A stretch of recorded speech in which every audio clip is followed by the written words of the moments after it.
Anderson, Present. Commissioner Aragon, Present. Commissioner Duffel, Present. Vice Chair Nindell, Present. Chairman Buchanan. Present. Okay, Pledge of Allegiance, Commissioner Anderson. All right.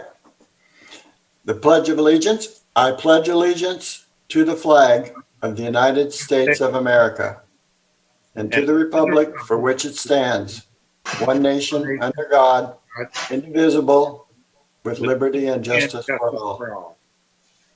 Thank you very much. Okay. Approval of the agenda.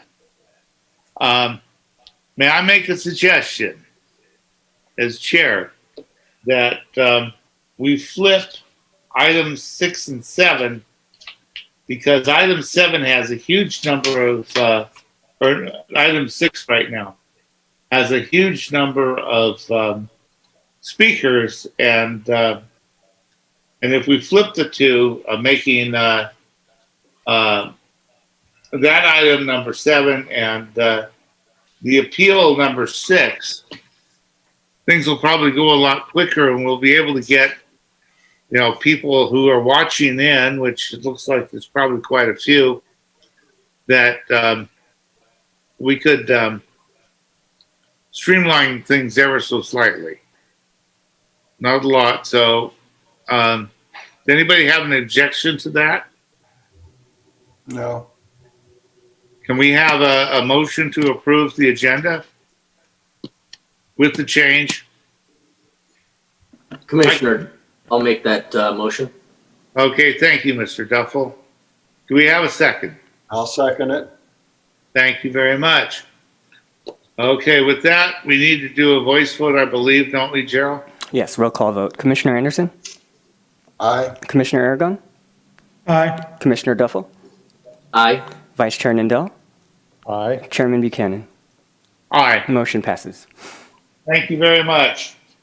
Okay, number 1 on our hit parade here is our meeting minutes from July 14th. Has everybody had an opportunity to review those?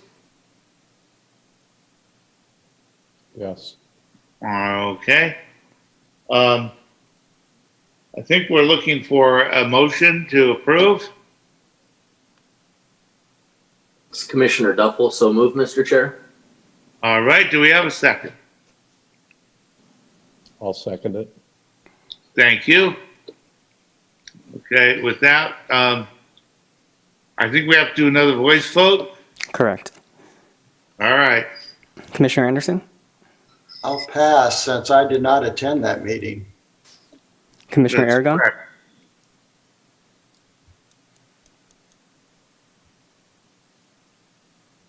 okay, Commissioner Anderson, so that is an abstention from the minutes. Commissioner Aragon,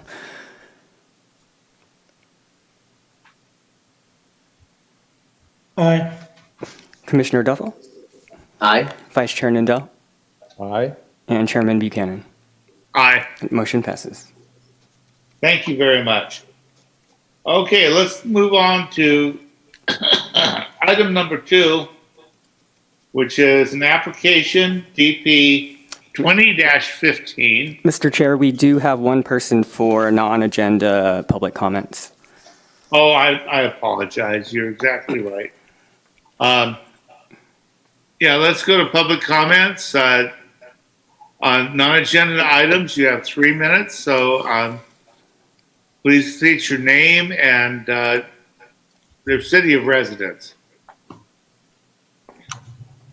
Okay, Mr. Chair, we have one person for general public comments. It's Connie Emerty. That would be me, and I can't see myself, so I actually may have signed up. I wanted to oppose item 6, so should I wait until item 6 comes up? Yes, you should. And Ms. Emerty, if you're talking about item 6, We've flipped that to item 7. Is that correct? Okay, thank you. I will talk at that time. All right, thank you so much. Is there anybody else, Cheryl? No, Mr. Chair. Thank you so much. Let's go ahead and move on to item number 2, application DP 20-15 for the development of a 9,100 square foot discount store, Dollar General, on 085 acre site located on the west side of Palm Drive between 4th Street and 5th Street, that is within the CG Commercial General Zoning District. Keith, do you have a report? For this item, Assistant Planner Dan McVeigh is going to carry the ball on this one. Thank you. Sir? Dan, you're on mute. Dan, you're on mute. Dan, we need to hear you. My bad. Are you there? There Good you evening, are. Mr. Chairman. Can you hear me? Yes, sir. All right. Good evening, Mr. Chairman, fellow planning commissioners. Tonight, as you just heard, we have a development permit 20-15 for a new Dollar General. I have a short PowerPoint presentation I'd like to share with you guys. And can you see it? Yes, sir. All right, there it is. Development permit 20-15, Dollar General. Here's the existing site plan. This proposed Dollar General discount store is located, as you just heard, on the western side of Palm Drive in between 4th Street and 5th Street. Now you notice on the next slide, proposed site plan, applicant NNN Retail Development is requesting to construct a new Dollar General on these 5 vacant parcels, which will be merged pending Planning Commission approval of the project. You can see the 5 parcels there. Here's the proposed color elevations, pretty standard, similar to the other Dollar General. You got the frontage, the rear, sides. If you also notice, here's the proposed landscape plan, indigenous, drought tolerant. It's a good location. And the environmental analysis, pursuant to section 15354 of the California Environmental Quality Act, CEQA, statutes and guidelines. This urban infill exemption requires project to be consistent with applicable general plans and zoning designations located within the city's limits on a site 5 acres or less, bordered by urban uses and without significant impacts to traffic, noise, air quality, or water quality. And the applicant has actually done all those. They were in the exhibits for the staff report. This infill project is consistent with the local general plan and zoning requirements and will have negligible environmental impacts. This is vacant land, is devoid of any sensitive habitat, and has adequate public utilities. This project is exempt under CEQA guidelines, class 32, urban infill exemption, section 15354. Staff's recommendation is that the Planning Commission approve this Dollar General discount store. The staff will answer any questions you may have, and actually the applicant is here in attendance as well to answer anything that you have. Thank you. Excellent. Thank you very much. So moving along, we have the staff report. We have questions from the staff for the from the Planning Commission. Anybody have a question? Mr. Chair, I think we need to get an unshare on the PowerPoint presentation screen. We're still viewing the assistant planner screen at the moment. All right, let me try to get out of this. Got no help here. I could do it, Dan. Which one? There we go. There we go. All right. Okay, Mr. Chair, this is Planning Commissioner Duffel. I do have a question for staff. Is the current applicant the current owner of the Dollar General already in town by chance? I'm just curious for... That information I do not have. I only have the applicant out of San Diego. And they are here. They should be in attendance. Okay, well, we'll find that out in just a little bit. That was the only question that I had for now, Mr. Chair. Okay, thank you. Anybody else have a question? Commissioner Anderson, Yes, Commissioner Anderson. a couple questions. Appears from the plans that the front of the store actually faces Fifth Street, which means the bulk of the building on the side on Palm is blank. Since Palm is our main thoroughfare, is there anything that could be done to make that look a little nicer?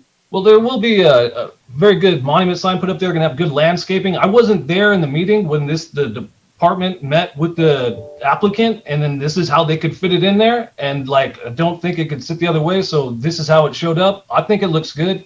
They're going to have, like ingress, egress on 4th and 5th.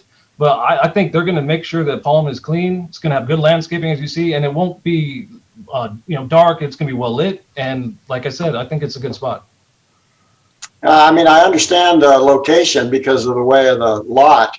It's just, like I said, when you look at your elevation, it looks pretty basic or plain to me. I was just a little concerned about that for looks on our main thoroughfare that we have in our city.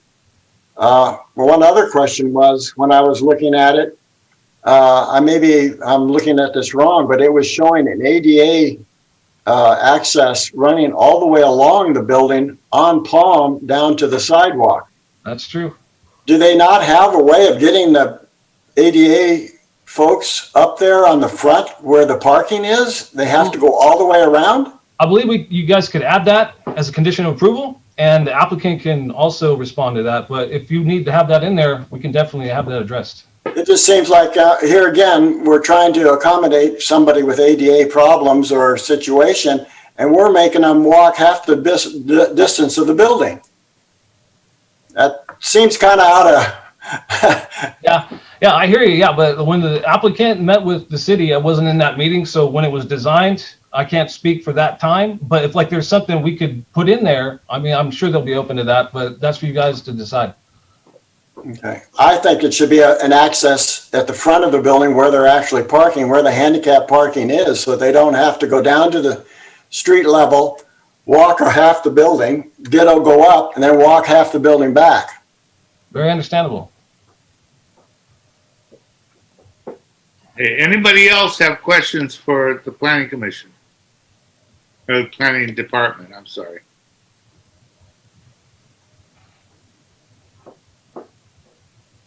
Okay, we have no other questions?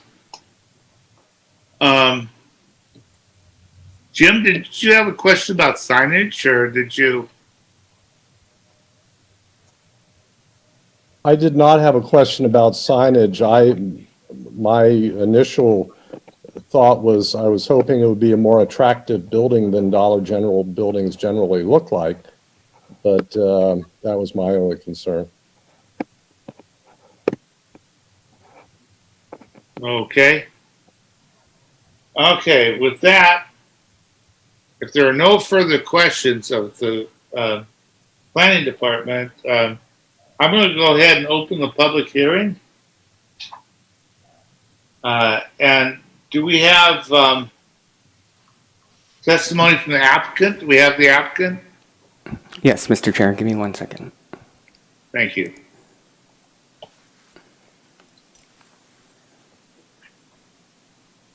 Yes, okay, so I'm hoping everybody can hear me, but this is David Church. I'm a Triple Net Retail Development, and we are the applicant for this Dollar General project. Okay. Happy to answer any questions and address any concerns. Okay, so we have questions for the applicant. Can you address Commissioner Anderson's concern about the ADA access? Yeah, I do see what he's pointing to. The only comment I'd make, I mean, we're completely open to seeing what we can do to provide, pedestrian access immediately out to Fifth Street. I do know that one of the challenges on this site is there's substantial grade change between Fifth Street and 4th Street. So that might be the only thing we need to look at is, is the slope too steep to meet ADA? I don't know if we needed that full length of the side of the building in order to keep it at that minimal slope to meet ADA, but we're more than happy to accommodate that. And I think the only thing I would suggest is let us look at the grades and how we can do that to meet ADA. We certainly don't have an issue providing an additional pedestrian access. Whether or not that can meet ADA is the only thing we need to kind of look at from a grading standpoint. Great. Any other questions for Mr. Church? Yes, Mr. Chair, Commissioner Duffel here. Go ahead, Commissioner Duffel. Hi, Mr. Chair. I did ask a question. I don't know if you would have the answer or not. Is the owner of this project, is he the same owner as the current Dollar General in Desert Hot Springs? Yeah, so no, we would be the owners of this project, and we are not the owners of that other location. Not sure who owns that property. Fantastic. I appreciate the clarification there. My other question is, how much of a value do you really see in going less than 8,000 feet from another Dollar General store in such a small town? So we, I know that, Dollar General does pretty extensive, demographic and just analysis in general on site selection. Kind of the way it works is they do all that internally at their corporate headquarters in terms of kind of figuring out proximity to other stores and essentially where they want to go.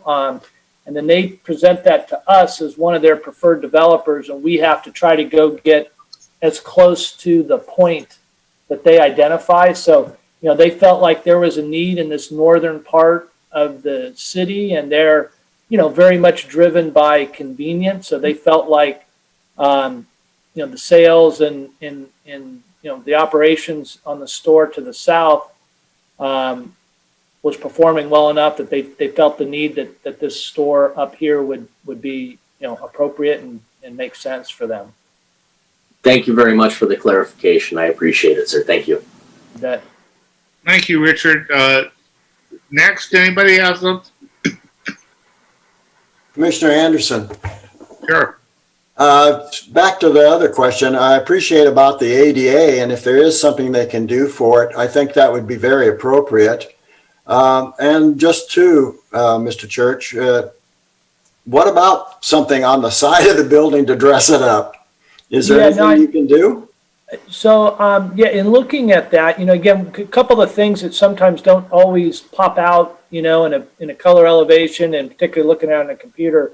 So I'm going to answer your question, I'll first point out that we, some of the things going on there is we do have relief that the darker sections, the two kind of middle sections that are darker, those are about offset. I think it's 8 inches. So we're trying to have a little bit of relief in that sense. But my thought is maybe in the, one of the things that we like to do that cities typically seem to support as well is maybe in the 3 areas where we have the lighter color is we could introduce potentially a trellis, a metal treatment and trellis and some landscaping that would, A, add some kind of architectural element, and B, soften up the building with some additional landscaping.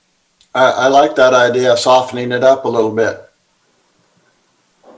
Okay, we just need to, again, it's a really challenging grading site, so I just want to make sure we've got landscaping adjacent to the building to do that. The other option we could look at is possibly some trellis features, just as a kind of a decorative feature to dress up that part of the building as well. Very good. Okay, anybody else have something before I start? All right, my first question is lighting. If you're not going to have it facing Palm Drive, which I realize you can't, not realistically, are you going to make sure are we going to make sure we have appropriate lighting along Palm Drive and along Fifth, which I think is very important at this point, because I know the area and I know that there's not any lighting on Fifth at all. So what are you going to do about lighting, sir? Yeah, I mean, we certainly want it to be safe. We want customers to feel safe. We want employees to feel safe.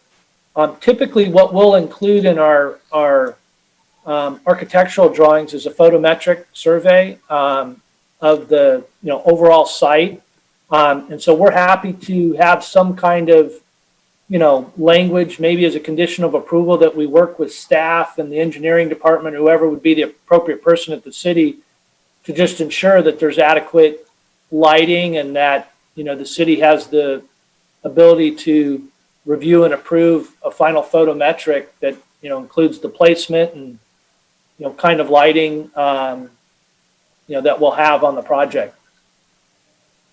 Okay, thank you. Anybody else have anything? Mr. Chair, this is Danny Porras. Can I just speak real quick on that item? Sure. Actually, on two items. If you look closely on the site plan, you can't really tell too much, but there is a parkway between the sidewalk along Palm Drive and the curb. It's about 8 feet.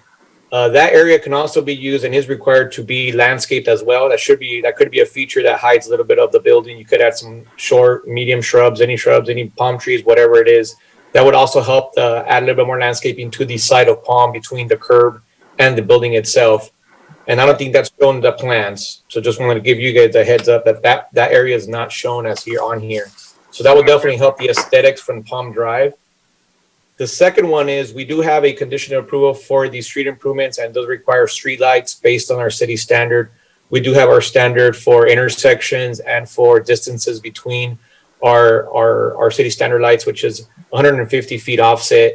If there is a street light in a corner, we're obviously not going to put two facing each direction. They will be separated a certain distance. So we will definitely look into that when we approve the street improvement plans of the distances to make sure that those are in the correct distance and they are in the correct position to be able to give the most light possible. Usually they're directed right near the driveway. It looks like both of these driveways are they're about 100 feet from the corner, which will give enough distance, enough lighting on that. So you would probably have one street light on each driveway, and you would have a couple streetlights on Palm Drive with the 279 feet.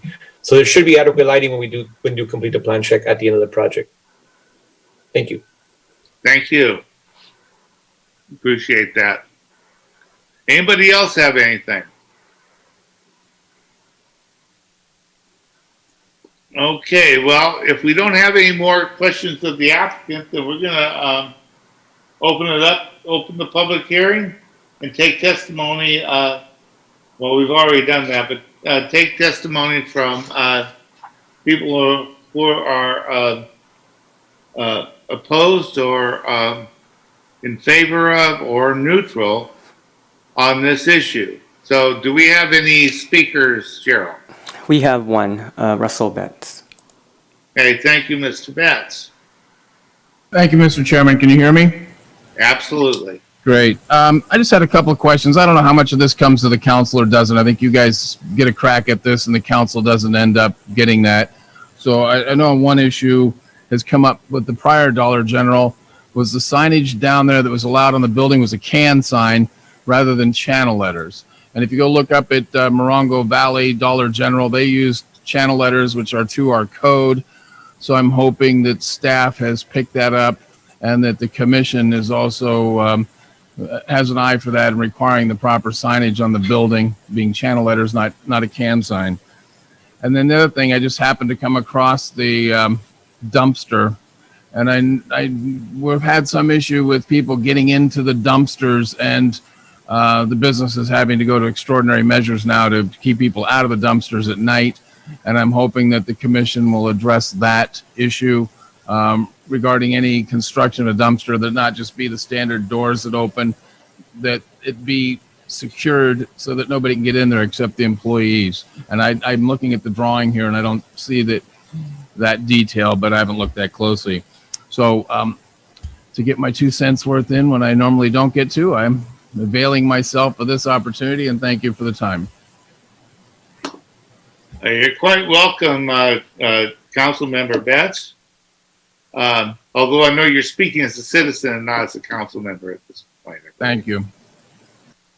Yeah. So, Anybody else have any public comments? We have no additional public testimony. All right, thank you. I will allow the applicant an opportunity to rebut whatever Mr. Betts said. Yeah, so no, I guess with respect to the signage, Dollar General does handle all their own signage and permitting. So, obviously whatever code requires and whatever the city's code dictates, I know that Dollar General will have to comply, and he is correct. I mean, depending on the location, they have locations with the individual channel letters, and when jurisdictions allow their can signs, and they go with a can sign. So that's something that, again, whatever city code requires, Dollar General won't have an issue complying as such. All right. Okay, anything else, Mr. Church? I don't think so. We appreciate the opportunity. All right. With that, if there's no further discussion, then we'll go ahead and close the public hearing, and we'll move on to I'm sorry. We'll move on to commission discussion, questions to the staff, and move on from there. So, any discussion among the commissioners? Mr. Chair, this is Commissioner Duffel. Yes, sir. I'll be frank. I drove it today. Less than a mile and a half, less than 8,000 feet to this location for a mirrored store. I'm all for more jobs. I'm all for bringing development to Desert Hot Springs. I just don't understand how this project is a benefit to the people of this community. That's my 2 cents. Oh, okay. Anybody else have their 2 cents in? I would agree with Commissioner Duffel. This will be our 5th discount store in the city. So I'm not sure. I'm for development, but I'm not sure if another discount store in our city it's what we need.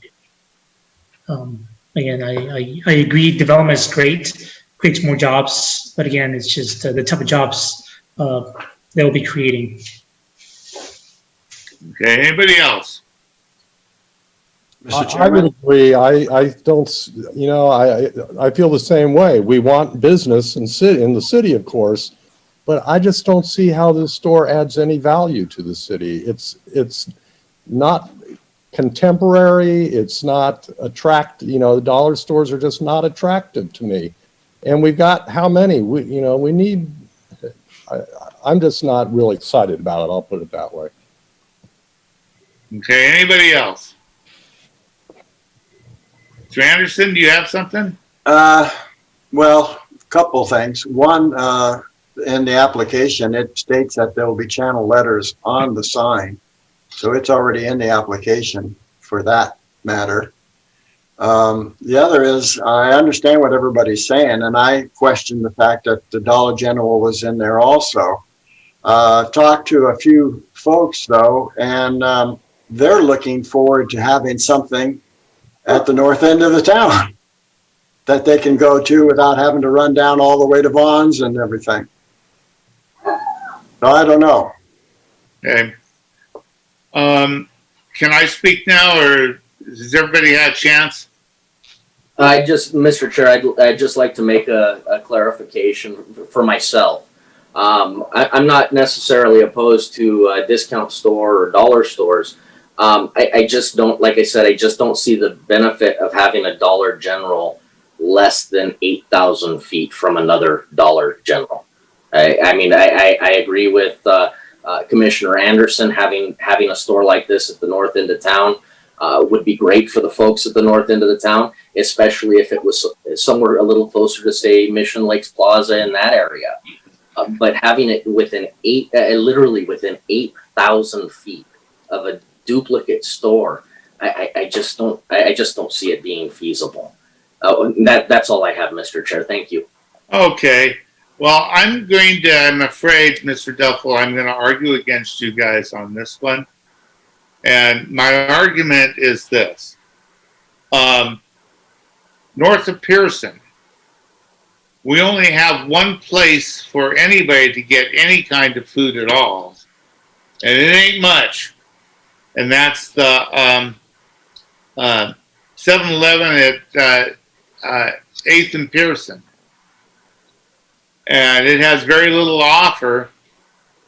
And also understand that this is an area that is fairly impoverished. We have a big mobile home development on 5th, which has been there for a very, very long time. And there are a lot of poor people in there. There's also a lot of people who are living in refurbished spas in that area. Most of these people are on foot. Now, the reason why I'm arguing against what you're saying, because I would tend to agree with most of it, but this is the part that bothers me. Most of these people are on foot. Have you walked 8,000 feet in this town to get groceries in the summertime? Come on, Richard. Let's get real about that. Mr. Chair, I am going to be real about that. Yes, sir, I have. I've walked up and down Palm Drive. I've walked home from Planning Commission meetings. And I am a disabled man. I have cerebral palsy. I have a double fusion in my lumbar spine, and I have an artificial disc in my cervical spine. And I do walk the streets of Desert Hot Springs. Do I feel great afterwards? Not always, but I do it, and it is doable. I feel for those people. I really do. But we're sitting here making a decision for an entire city, not just a section of the city. And we're making a decision for all of the people in this city, not just for the people that are between 4th and 5th Street. Okay. Point well taken. I just tend to disagree with you. I too am disabled, as you know, and actually cannot walk. So I would be in a position where I would be using my scooter to go those 8,000 feet. And I'm not too sure I'd be able to do that very effectively. But I do hear you, and I understand. So I'm just saying that I think that, and there's been no designation to my knowledge, but maybe planning can help me with this, that north of Pierson looks an awful lot like a food desert to me. And I don't know if it's been designated as a food desert. Does anybody have any kind of input on that? Yeah, I would agree with you. There is only the 7-Eleven on 8th, so that's what I've just put in there. Mr. Chair, I agree that something does need to go there. I do agree that it is barren and that we do not need something for the people in the north end of town. I'm afraid in this situation we're settling, and I mean that with all due respect. I appreciate your opinion. I respect your opinion. I'm just opposed to your opinion on this one, and I hope that you can respect that too. I'm sure you can. I absolutely do. Okay, any further discussion? Mr. Chair, members of, go ahead, Dory. I just wanted to, if I may, and I don't want to overstep by any stretch of the imagination, but if I may, we do have a new economic development manager that's been hired for the city of Desert Hot Springs to work on, spurring up economic development in our community. We're very encouraged on what we are seeing, but at the same time, I do want to just make sure that everybody is aware of the process that goes into economic development and what these projects are looking at when they're coming into our community. And Commissioner Duffel, I wholeheartedly agree. I think we all want, stores that are going to continue to improve Desert Hot Springs. But at the same time, we do have a demographic here in our community that really benefits from stores like Dollar General. And so I just wanted to make sure that everybody was aware of all of the elements that go into these types of developments. They are looking at all things demographic.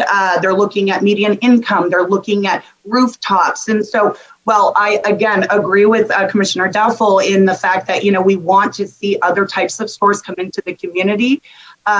We also could be, potentially risking waiting a very long time because retail follows retail follows rooftops. And so, again, it's completely up to the Planning Commission, but we also are in a position where we are going to, we're working on attracting the retailers now that fit the demographics of our community, and we'll continue to build upon that as we build up our demographics. And that's all I wanted to say. Thank you, Daria.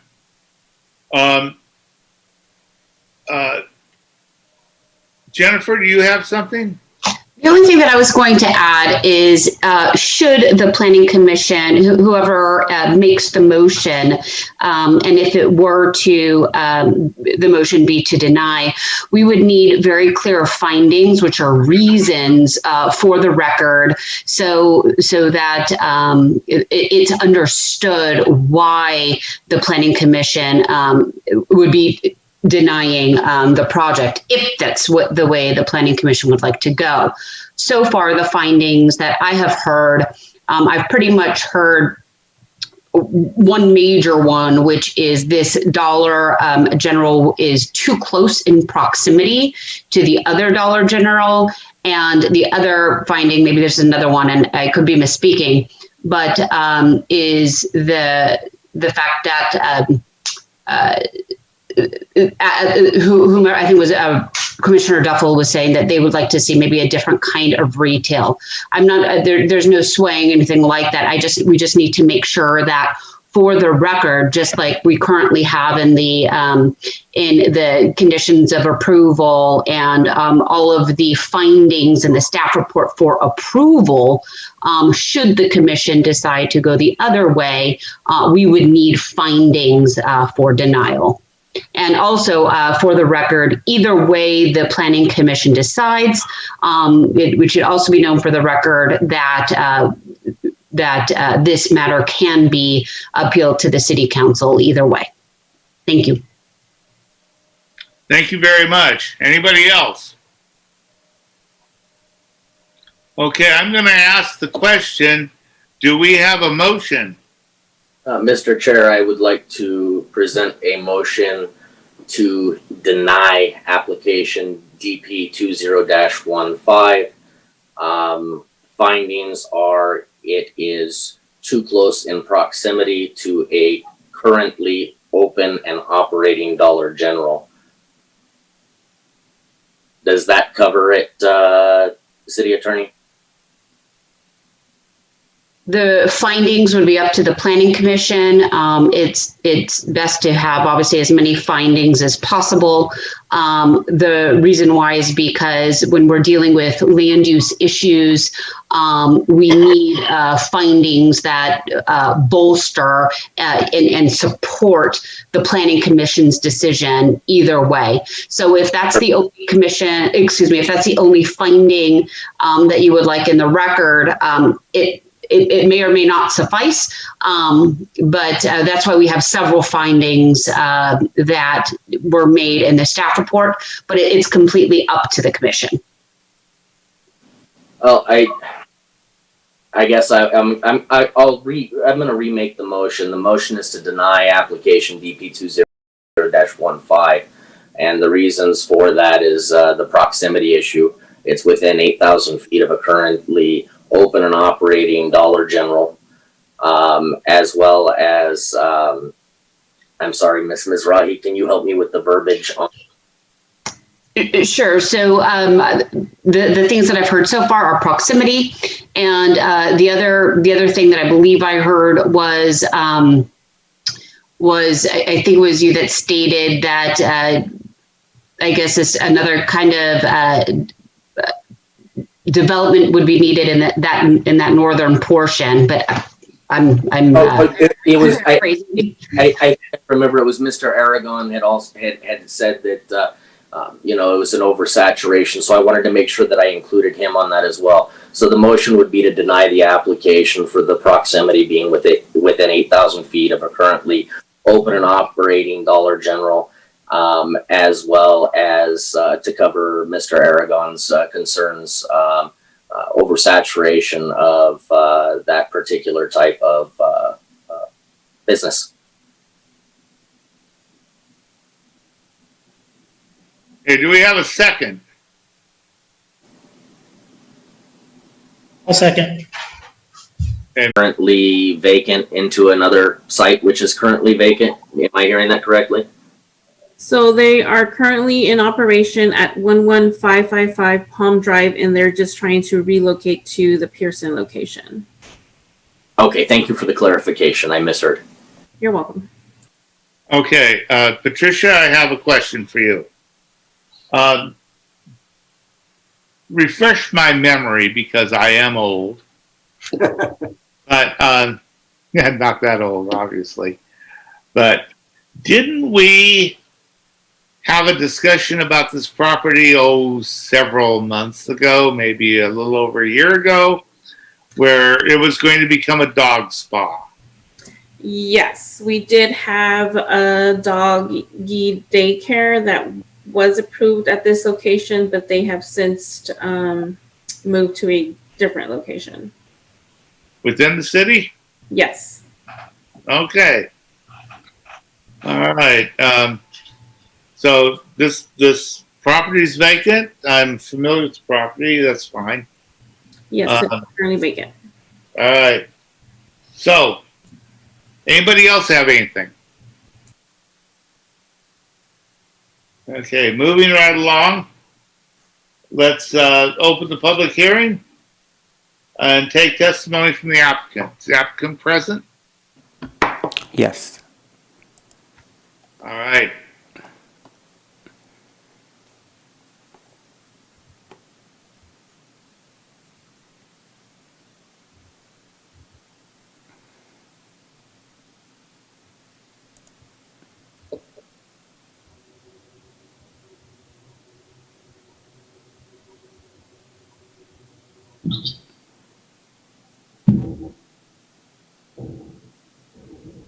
Hello, this is David Acosta. I'm with Jason here, and I represent the applicant.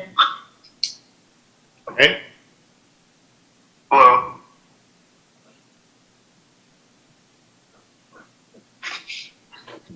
I'm having a lot of technical issues hearing what's going on. Okay, do you have a statement for us?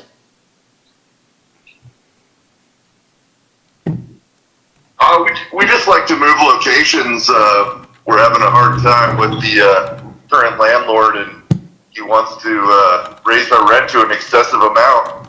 And we just like the bigger. That's about it. Is this a larger property? You guys get that? Yeah, Jason. Sorry, Jason's having issues with his Zoom there. I'm hearing. Okay, is this a question you can answer, Mr. Acosta? Yeah, go ahead. I'll answer the call. Okay, is this a larger property? If you include the parking lot, I believe it is a larger property. This is two parcels that are being stitched together. The one they're on currently is wider, but I believe there is going to be more square footage with the new location. Okay. All right. Anybody else have any questions? I'm not hearing anything.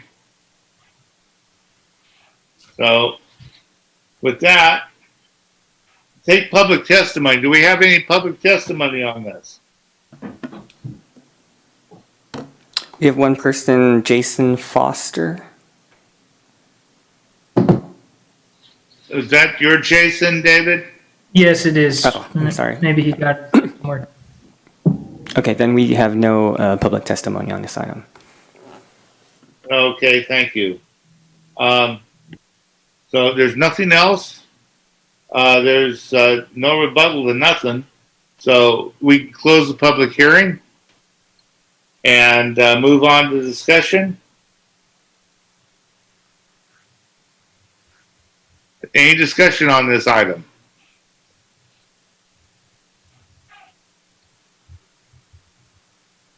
No. Okay, no discussion. Do we have a motion on this item?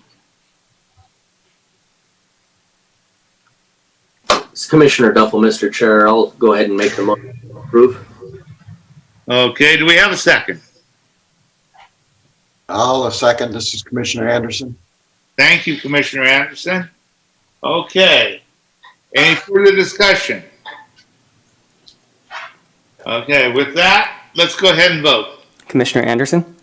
Aye. Commissioner Aragon? Aye. Commissioner Duffel? Aye. Vice Chair Nindell? Aye. Chairman Buchanan? Aye. The motion passes unanimously. Thank you very much.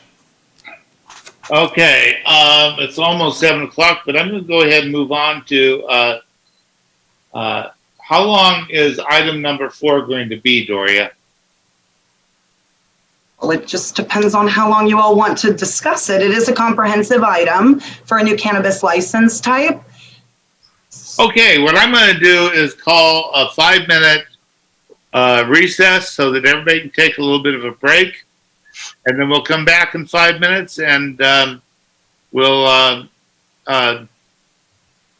start with this item, okay? I promised every hour we'd have a break. Okay. So we're on break right now.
can't nominate.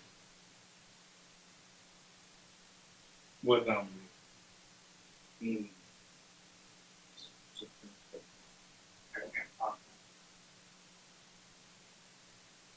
I'll put it on mute.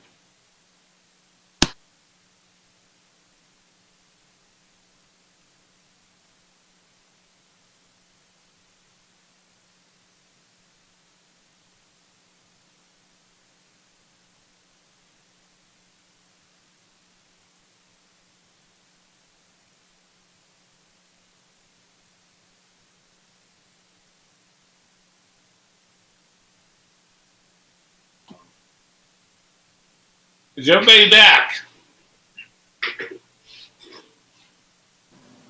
It's Commissioner Duffel. I'm here. Oh, good.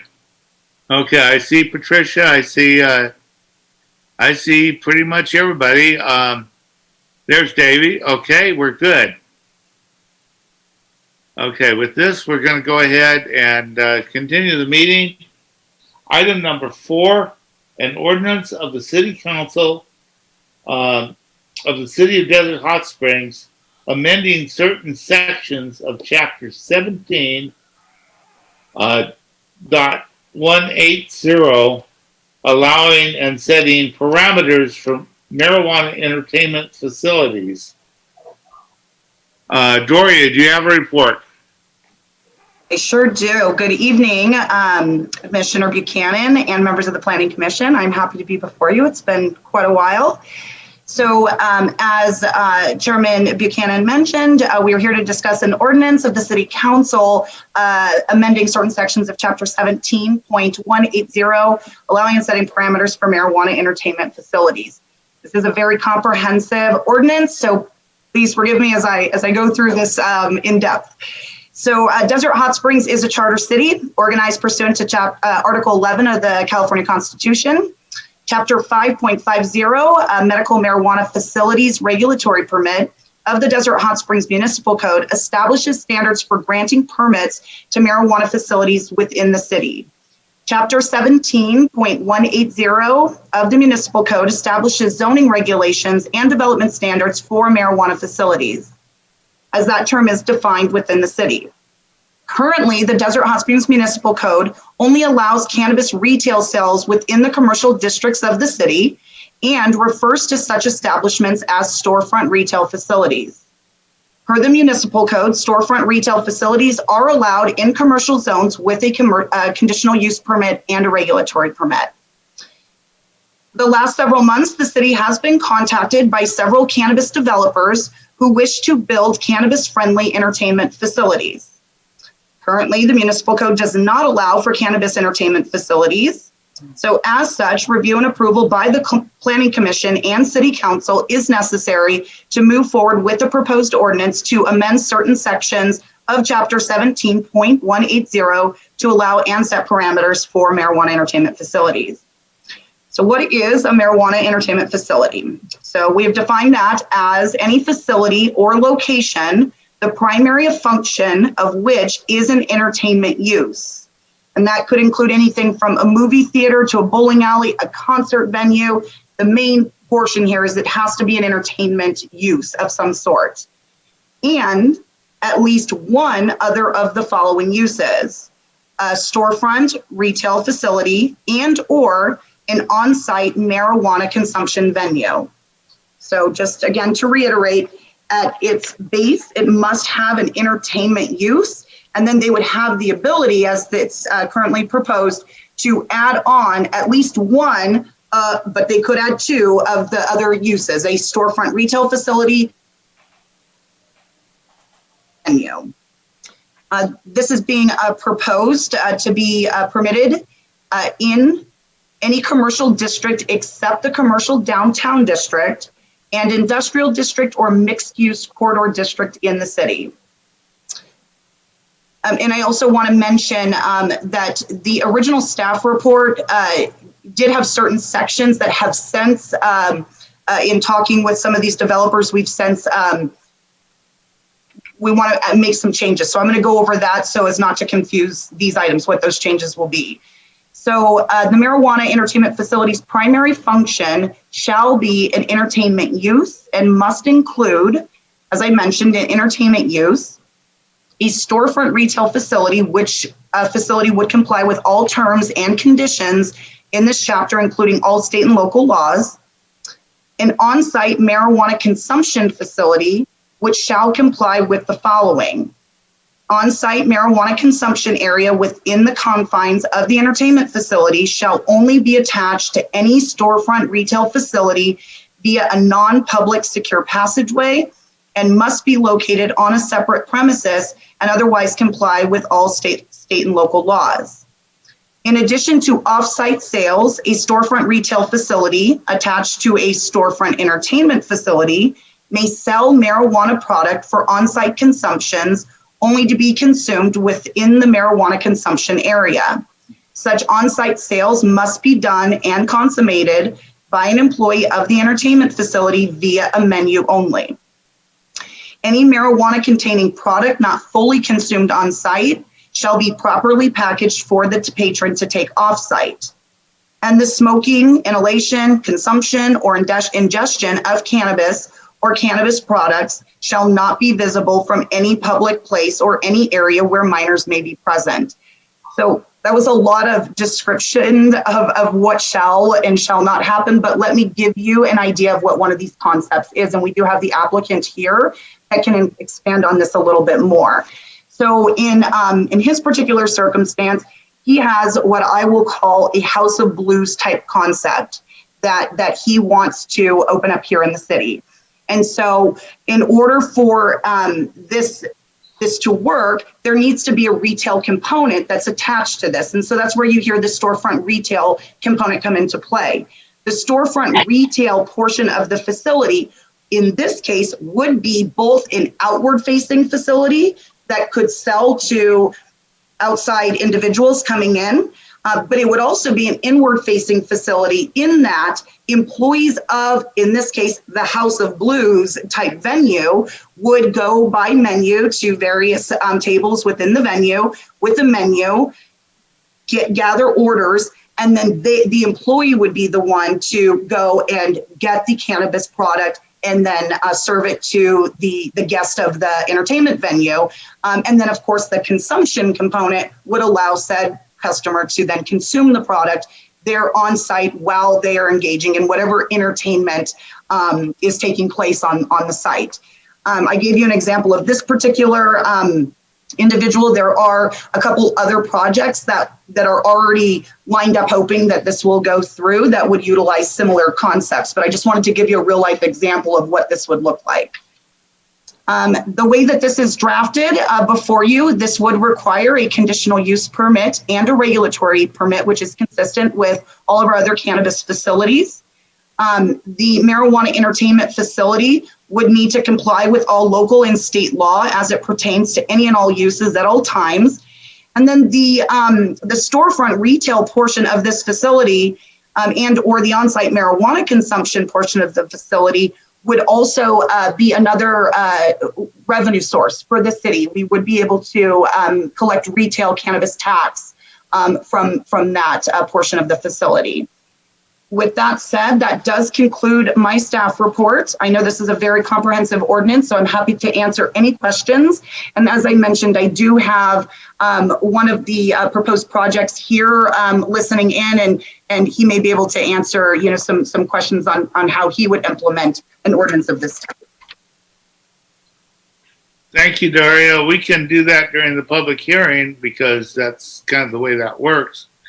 But does anybody have any questions of Daria? This is Commissioner Duffel again. I have a question of Doria, I'm sorry. Doria, did I hear you correctly that these would be possibly additional retail storefront cannabis shops like we currently have in the city? Correct. People could come into on top of the more private type consumption and purchasing with this portion of the venue? That is correct. So this does not expand on the additional, let me backtrack and phrase this a different way. Yes, it would be an outward, this particular license type would allow for an outward facing retail store. However, that's where that element that it must be in conjunction with that entertainment component comes into play. We were very careful when we were looking at this to keep in mind that council did limit the number of standalone storefront retail stores to 16 authorized applicants. And we're very cognizant and aware of that. And this item actually, and I should have provided this context at the beginning of my staff report, so you all are aware of this. June 30th, we did hold a special meeting with the city council to discuss this ordinance and the next ordinance that I'll be presenting to you all. As part of their cannabis strategic plan, they have made it abundantly clear that they want to try to broaden the industry out and kind of start moving more towards a cannatourism sector here in Desert Hot Springs and build that out. And so we did take this item before council and presented it to them and gained their feedback with that in mind, quite frankly, Commissioner Duffel, to see what their thoughts would be on that additional storefront retail facility that would be outward facing.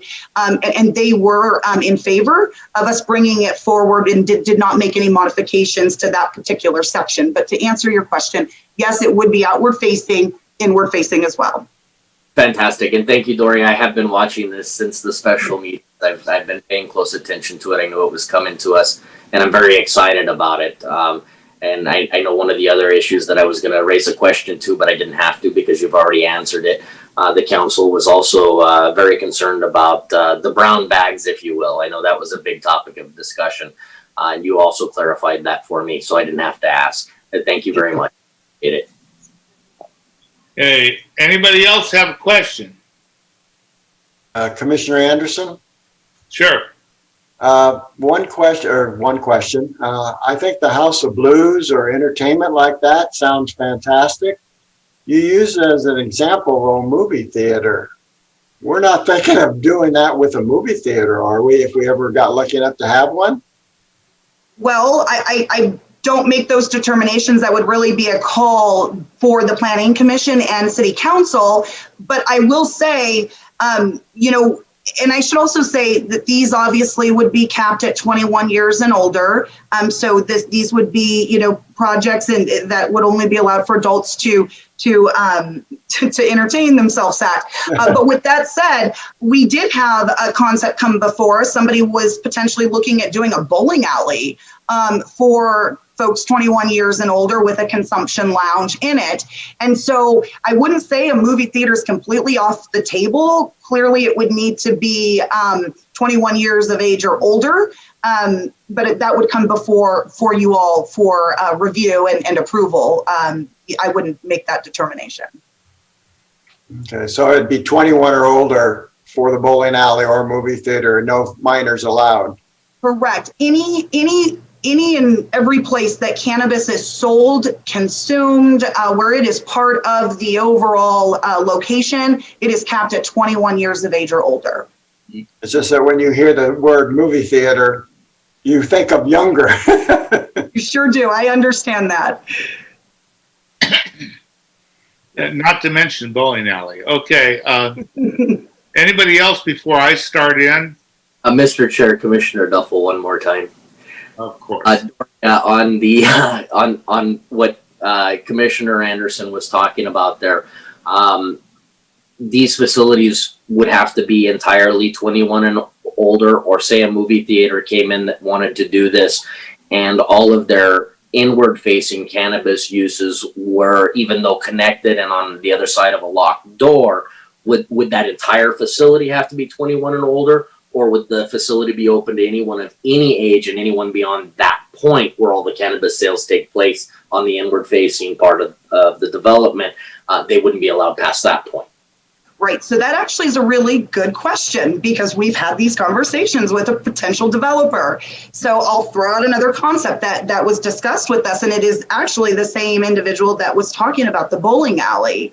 And so he was looking at potentially doing an arcade down below, no cannabis involved, with a food court that would be open to families.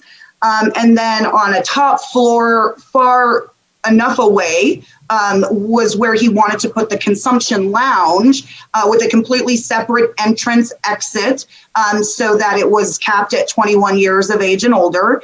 And then, of course, there was the storefront retail component that would be outward facing, and then any cannabis consumed in the consumption lounge would be delivered by an employee. So it would go, in a back, alleyway, so to speak, but it confined in the building up to the consumption lounge. So the short answer is this permit, the way that we've drafted it and have put it forward to you all is very, it has the ability to be modified in a way that will suit the project coming in. So we would condition any and all areas where consumption or cannabis is being sold to 21 years of age or older. But if there is an entertainment area that they want to have available for children, so long as it met, the proper distancing and smoke wasn't going to be an issue, that could still be potentially allowed should the site be big enough to do that.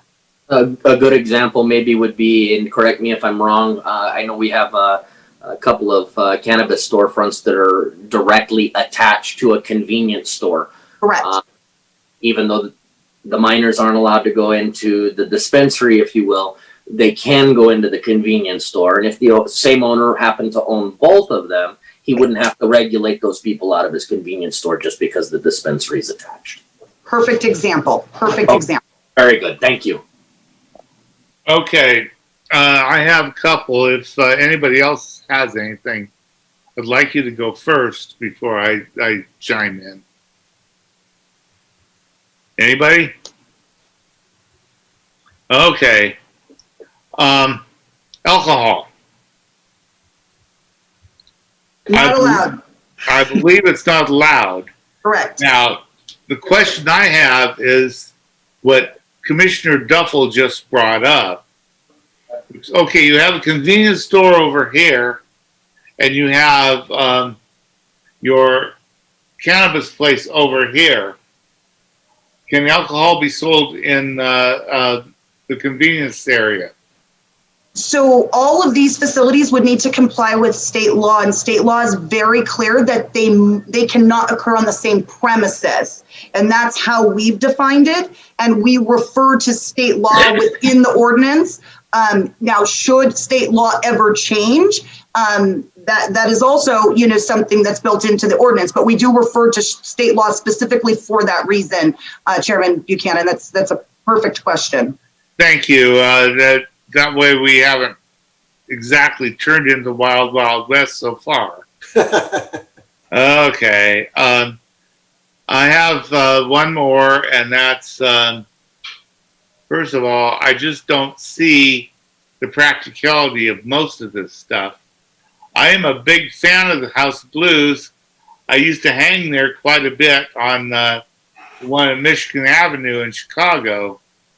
And we close it up a lot of times at 4 a.m.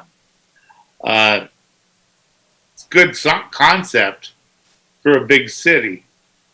For a little small town, I'm not so sure. But that's, really up to them. If they think they can pull it off, I'm cool with it. But I wanted to make sure that there was a clarification on some of this stuff. So I think I'm pretty much clear on what's going on. Anybody else have anything? I open the public hearing.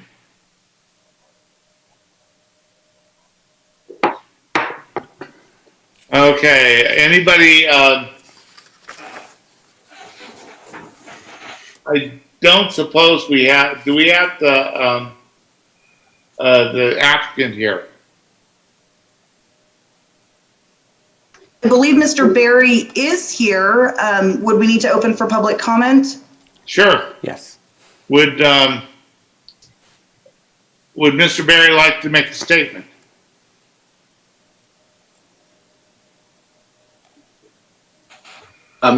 This Commissioner Duffel, I don't think Mr. Berry's an applicant. This is an ordinance that Right. we're working. Mr. Berry would speak on a public comment. Okay, well, I'm following the script here. Oh, he's here. I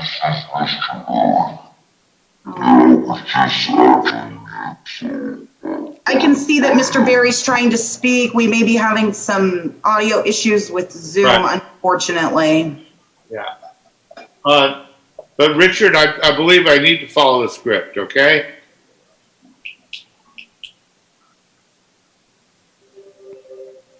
Mr. Richard? Chair,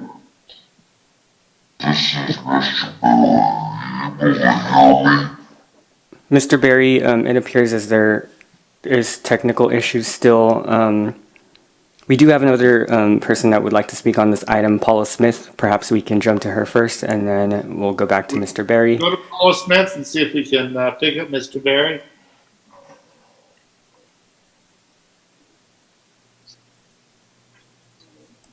Ms. Smith? Yes, can you hear me? Absolutely. Oh, great. So I'm actually John Berry's business partner, and we are the ones that came to the city with the House of Blues concept. And so we're very excited to work with the city and to bring this project to the city.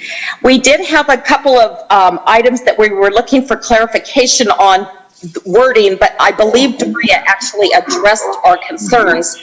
John, my business partner, was going to discuss those items, but Doria really has addressed those already. So I feel that we're good to go, and I don't know if John's going to be able to fix his audio issue or not, because he may have some additional comments, but that's all that I have to say. Thank you so much. Thank you very much.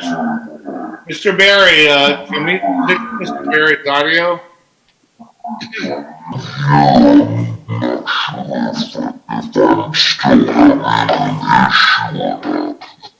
Okay, Mr. Berry, you're sounding a little bit scary right now. But, okay. I need to keep it open for a couple of minutes to see if Gerald and Mr. Berry can correct his sound. Yes, I'm not able to fix any technical issues he's having on his end, but I could suggest, Mr. Berry, the email that you received after you registered, there is a toll-free number that you can use to dial into the meeting. That's what I would suggest. That's an excellent idea.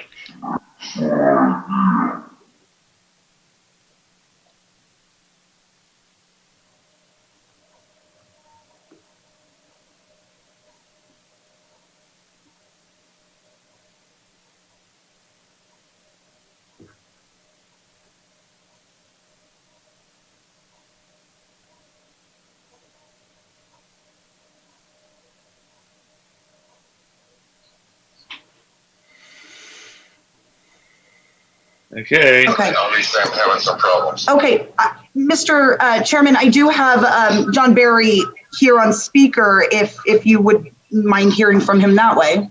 That's a good idea. Go ahead, John. Okay.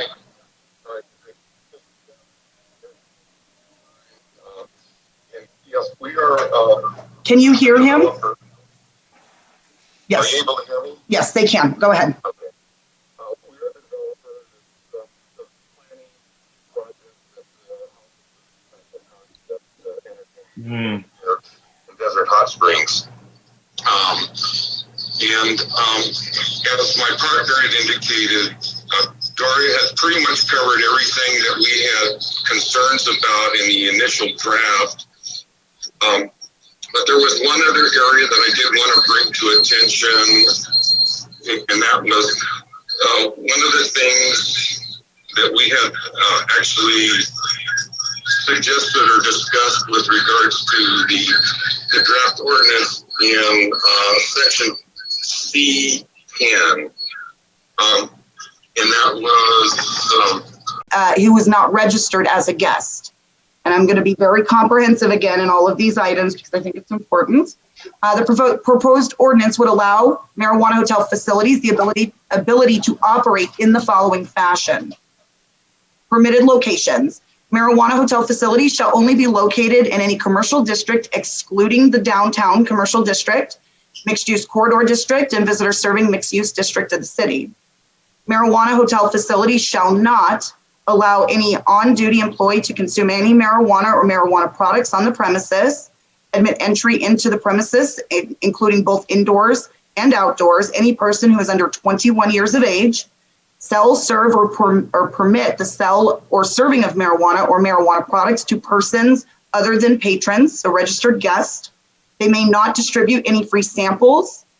They shall not sell, serve, or permit the sell or serving of marijuana or marijuana products to patrons who are visibly intoxicated. They cannot allow for any public nuisances. They may not allow smoking or vaping of any product outside of designated and marked smoking areas. And they may not display any marijuana product the hotel is selling, and instead shall only provide a menu of marijuana products to patrons. In addition to that, they do have an obligation to store marijuana-containing products out of sight and in accordance with state law. They are allowed to display empty packages of marijuana-containing products and or provide a menu of marijuana-containing products to patrons. And that item was added in here under the thought of a possible gift shop within a hotel. We have spoken with a number of hotels that are operating right now, and several of them have indicated that they want to get their own specially branded products made for their particular hotel. They may want to sell said products in a gift shop. So while they cannot have on display any product that contains marijuana, they could in fact have empty packaging on display, or of course have a menu. They must ensure that the consumption of marijuana or marijuana products is not visible from the outside of the business. They need to comply with any and all conditions specified in their marijuana facilities conditional use permit and regulatory permit. They must ensure that marijuana consumption areas have adequate security and lighting for the safety of patrons and to protect the premises from theft. Must comply with all state laws as it relates to alcohol. They must notify patrons verbally and through posting of a sign in a conspicuous location that entry into the premises by persons under the age of 21 is prohibited. They shall provide marijuana or marijuana products to a patron in an amount reasonable for on-site consumption and consistent with personal possession and use limits allowed by the state. They must employ a person to be on the premises to supervise employees and patrons at all time during business hours. They need to install an odor absorbing ventilation and exhaust system so that odor generated inside the premises is not detected outside of the premises. They must properly designate any and all smoking areas. All designated smoking areas shall be 50 feet from any property line or residential use. They must train its employees about the various marijuana or marijuana products it sells, including potency of the product, absorption time, and effects of the product. They must place and properly maintain solid waste receptacles and recycling bins, and properly repackage any and all cannabis or cannabis products that are partially consumed to be taken off site. This would require a conditional use permit and a regulatory permit. They must comply with all state and local laws. And there is the opportunity for a cannabis hotel to also have a retail component. This retail component, though, is different than the retail component I presented in the previous item. This retail component would be an inward-facing only retail component. This is not open to anybody, on the outside. You must be a registered guest of the hotel to purchase cannabis product from a hotel. So it is an inward-facing retail component. It would also be a tax revenue generator for the city as well. That does conclude my staff report, and I'm available to answer any and all questions that you may have. Okay, do we have any questions?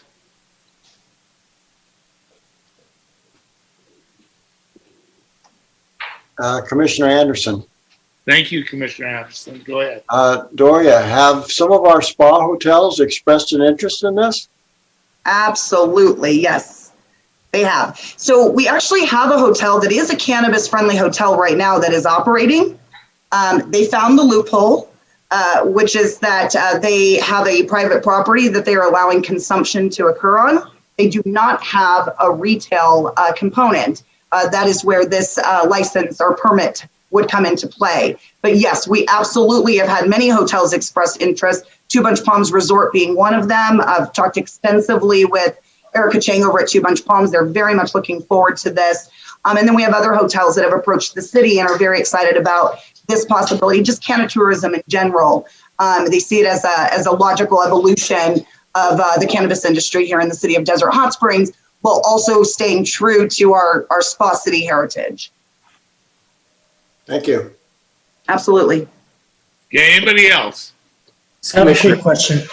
Oh, go ahead. I'll let Commissioner Augustine go first. Will this affect the other businesses, the other cannabis businesses, with the added new stores? Do you mean the retail component within the Correct. hotel? So, I'm sorry, go ahead. No, go ahead. So that was a discussion that did take place during the special meeting with the city council. And so does it have the possibility? Sure. Could they lose a little bit of retail business? They could, but on the flip side, the dispensaries are not open, all the time, first and foremost. So this will give patrons an opportunity to purchase where they're at and provide a safer opportunity for them to purchase and consume in the same location.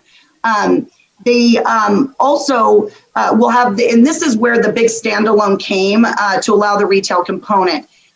In talking with these hotels, many of these hotels aren't necessarily just looking at what you would traditionally think of as a marijuana product. They're not looking necessarily at just pushing out a lot of bud, so to speak, the actual marijuana, for ingestion.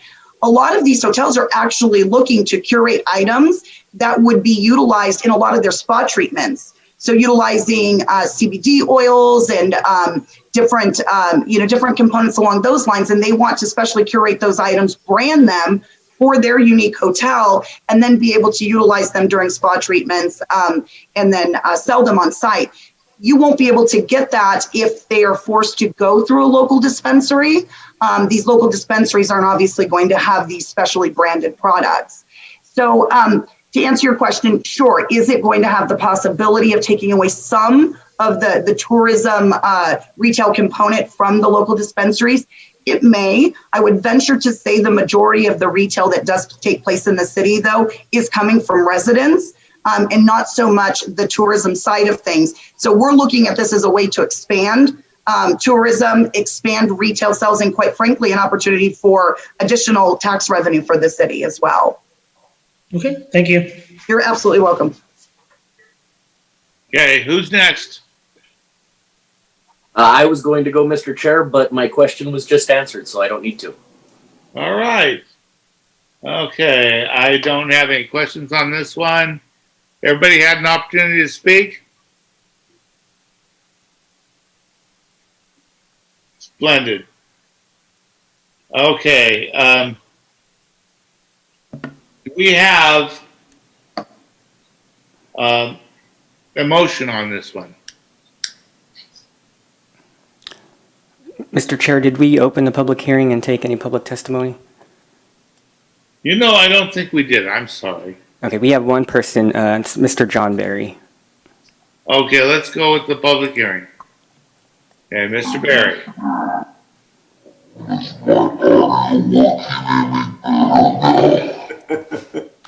Mr. Barry, I love I'm your sorry. Voice, Mr. Barry, but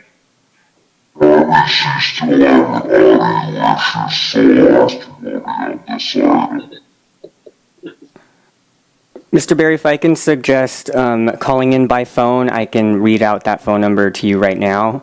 It is 877-853-5257.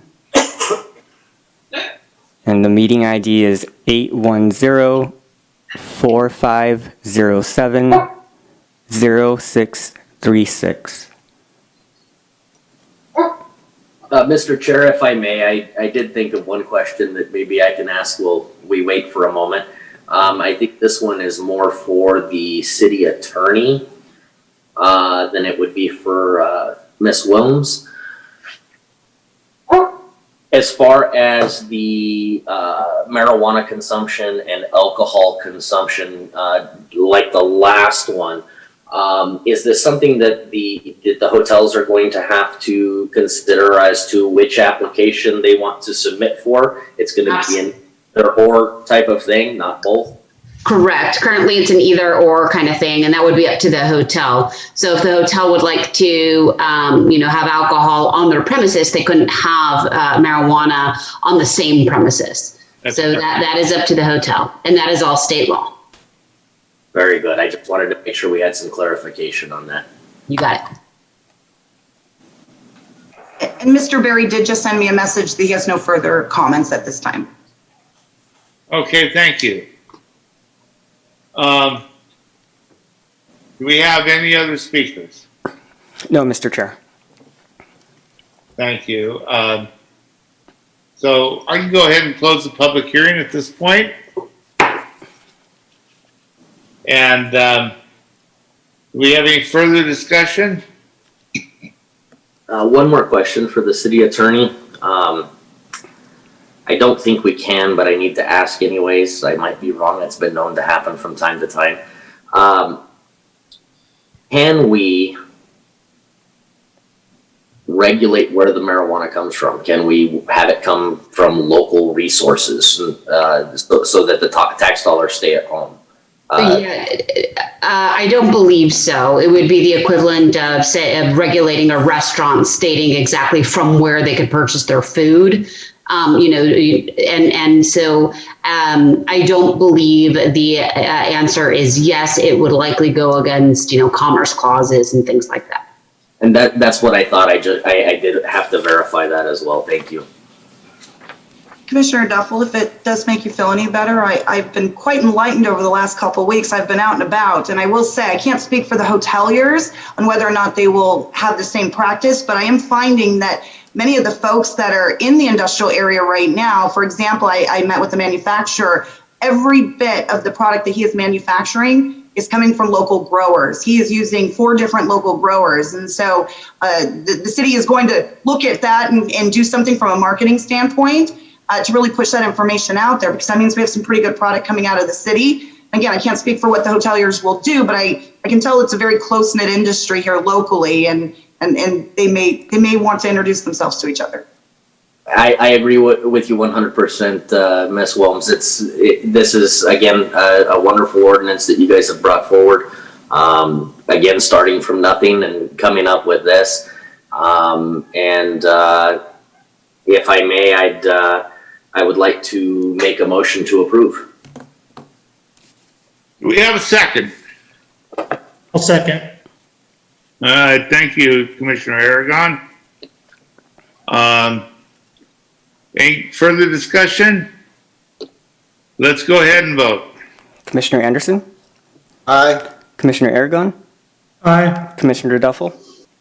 Aye. Vice Chair Nandel? Aye. Chairman Buchanan? Aye. Motion passes unanimously. Okay, we have enough time, I believe, I hope, to handle item number 6, APP 20-2, an appeal to the planning directors, zoning determination from intended use of property located at 67485 Hacienda Avenue within the city of Desert Hot Springs. Keith, we have a report. Yes, thank you, Chairman, Commissioners.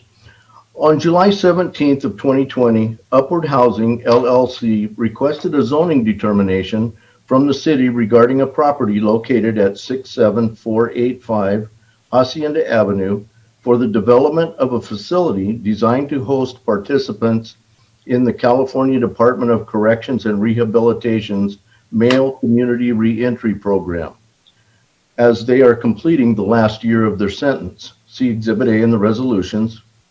On July 22nd of 2020, the planning director made the following zoning determinations regarding the proposed site and the proposed project.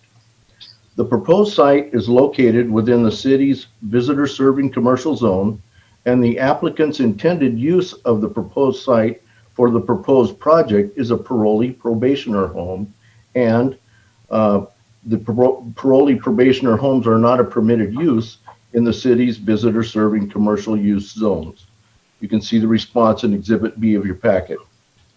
On August 5th of 2020, the applicant responded to the planning director's zoning determination objecting to the city's finding that the intended use of the proposed project is parolee probationer home, and requested that the city issue a requisite zoning determination confirming that the proposed project is a social services facility. See Exhibit C in the resolutions. It should be noted at this time, City Ordinance number 721, correcting several zoning definitions, was brought before the Commission on July 28th and August 11th of 2020, and was approved by the City Council on September 1st and September 15th, and further defined social service facilities as non-residential only. Although this use is still incompatible with the visitor serving commercial zone, staff would be happy to work with the applicant to explore sites in other areas of the city suitable to this use. The director again determined on August 13th that parolee housing to be the proper designation. That's in Exhibit D. On August 27th, the applicant filed an administrative appeal on the zoning determination made by the planning director for the proposed project, and that's in Exhibit E. Pursuant to Desert Hot Springs Municipal Code Section 17.112.020, an appeal of the director's decision shall be heard by the Planning Commission.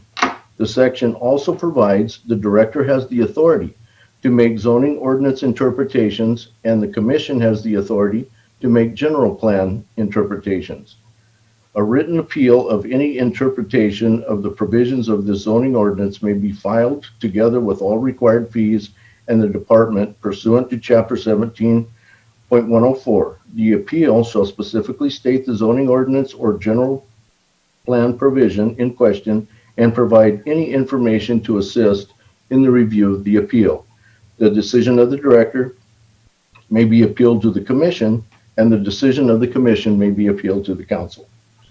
For your consideration tonight, there are two resolutions before the commission. One is a resolution upholding the director's decision. Two is a resolution overturning the director's decision, or provide direction as the planning commission otherwise finds.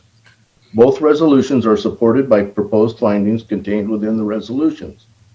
If the planning commission upholds the director's decision, in essence, the planning commission would be finding that the use is not allowed in our visitor serving commercial zone.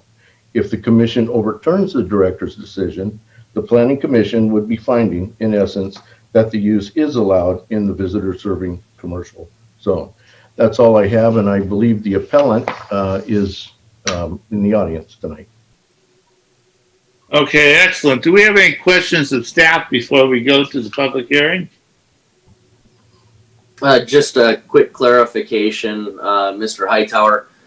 Thank you again for going over this. I just want to verify. I've looked at the code myself as well on our website, and from what I'm seeing, and it does not look like this type of project is allowed in that area. Would that be your position on this? I agree. Okay, thank you very much. I appreciate it. I inherited the decision and I agree with it. Okie dokie. Anybody else? I have a question. Regardless of if at all or where this type of facility ends up being located, how many individuals would be living in it? I don't remember seeing a number. I don't have that information of what the capacity was that that they were proposing. Okay. Maybe the applicant might have that information. I didn't see anything that said 2 per room or 3 per room. Yeah. Okay. Okay. Jim, I think that we're just having the concept right now. I don't think we're having the exact planning for it. Oh, I know. Yeah. But the concept is, do we put this facility in the middle of our spa zone? I think that's the question. I have a quick question. Yeah.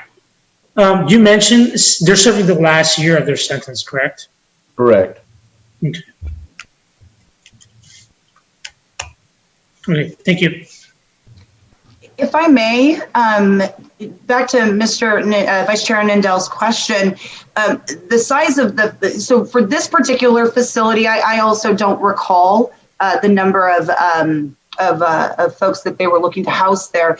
But just in general, you did say kind of depending on where they end up, whether it's this location or another location, it would be dependent too on the location. There is some sites within the city that this is an allowable use by right, and that would be in certain residential areas. That would be for smaller housing units. But for this particular zone, it's not applicable to that zone as parolee housing. Thank you, Daria. Since you're on, and I'm glad you're here, and you stay on for a minute, because I understand that you had actually offered to negotiate different venues for this. Is that correct? So the mayor and I did have an opportunity to meet with the appellants with respect to this proposed project about the first location, Desert Rain location. We did talk about the fact that that wasn't the appropriate zone, and we did have some conversation about looking at some other areas that would be appropriate for the use that they were proposing, but they were not wanting to do that. They were really set on the Desert Rain zone. The Desert Rain property, which again is not the zone that this use would be allowed in. Okay, great. I understand that we have a lot of public comments on this. Is that correct, Gerald? Yes, that's correct. So the public hearing is open, and do we have the applicant want to make a statement? Mr. Chair, yes, we have several people that are either the appellant or representing the appellant. I'm not sure in what order they want to address the commission, so I'm going to call on James Castaneda first, and he can advise. Okay. Good evening, commissioners. Thank you for this opportunity. I'm going to hand this off to Alfred Frejo Jr., partner with Shepherd Mullen.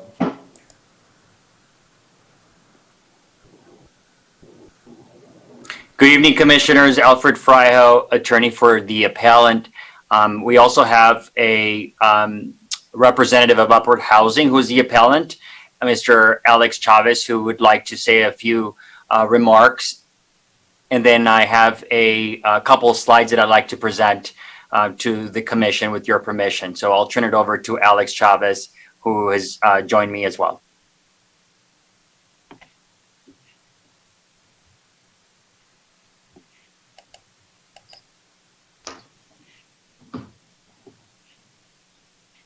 Is that Alex on the line? Is that Alex? Yeah, I think I just got unmuted, Alfred. I think I'm okay. Can you guys hear me? Certainly. Oh, good. So, yeah, just Alfred is going to pretty much give what we believe to be true as it is. We don't believe it is a parolee housing. This is a transitional housing, and we believe that it fits squarely in the district of your zoning there. All I want to do is give you a little background on myself and Upward Housing. There's three individuals that are the primary owners. Not primary, we are the owners. And we are now providing over almost 600 beds of these types of services. So what we generally do, we're the developer. We buy a piece of property, we make sure that it's zoned, we make sure the land use is correct. And then what we do is we fit the property with a nonprofit who is been doing this for years, have great backgrounds on it, and have great success. The nonprofits, which is a variety of them, have more than a 90% success rate. So it could be, in this case, it is people coming out of prison, but they're serving their last few months in a prison type setting, but it's not. They cannot leave the facility. If they were to leave the facility, then that breaks the rules. So there's several house rules. I don't want to speak for the nonprofit that is doing this, but I want you to know that we are doing 3 or 4 of these facilities under these types of contracts. We also have a contract with the County of Los Angeles. So that's one's with the state. We also have contracts with the county under the MIST program. We also have a contract for foster youth. So what we're doing is trying to provide housing to make sure that citizens can get back into the community and go back to work. So in our facility, they stay there a temporary period of time. Generally, they stay there anywhere between 6 months and 18 months. They get trained, they get jobs, they make the money that they make while they're working. And then case managers, the facility is 24 hours run by case managers. They make sure that they put the people into facilities that, and not into facilities, they make sure they put them into housing, permanent supportive housing or housing, and they're able to get on with their lives. And that's really what it is. So we are very familiar with different zoning. This one came to our attention. We've done most of ours now. We have done are in LA, in 2 or 3 different council districts. We have one in Anaheim as well, and they've all been huge successes. So we're very excited on this one because we have identified a nonprofit who is very successful, is over $100 million nonprofit, has several contracts with the state, has a great success rate. When we found the property, we went to them first, and then we went to the state. The state looked at the zoning as well, and they verified that this facility would fit the program. So we are here just to find out, and I think Alfred will continue. I'm probably rambling on much longer than I wanted to. But Alfred, if you can kind of go down the line of what we've been talking about and with the meetings that we've had with the city. Sure. Is it possible? Can you guys hear me? Is it possible? Can you guys hear me? Yes. Yes. I'm hearing a bit of an echo. I apologize. Yes. I'm hearing a bit of an echo. I apologize. At least it's not. Let's see here. Can someone let me share my screen? Can someone let me share my screen?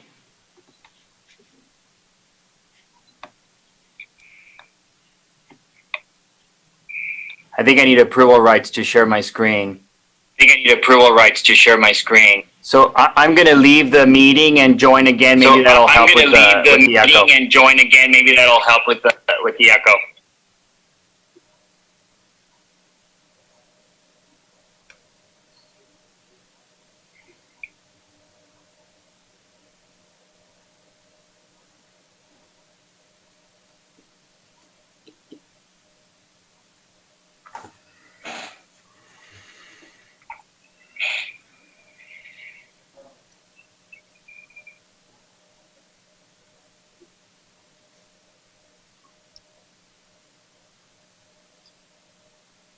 I think you can close it.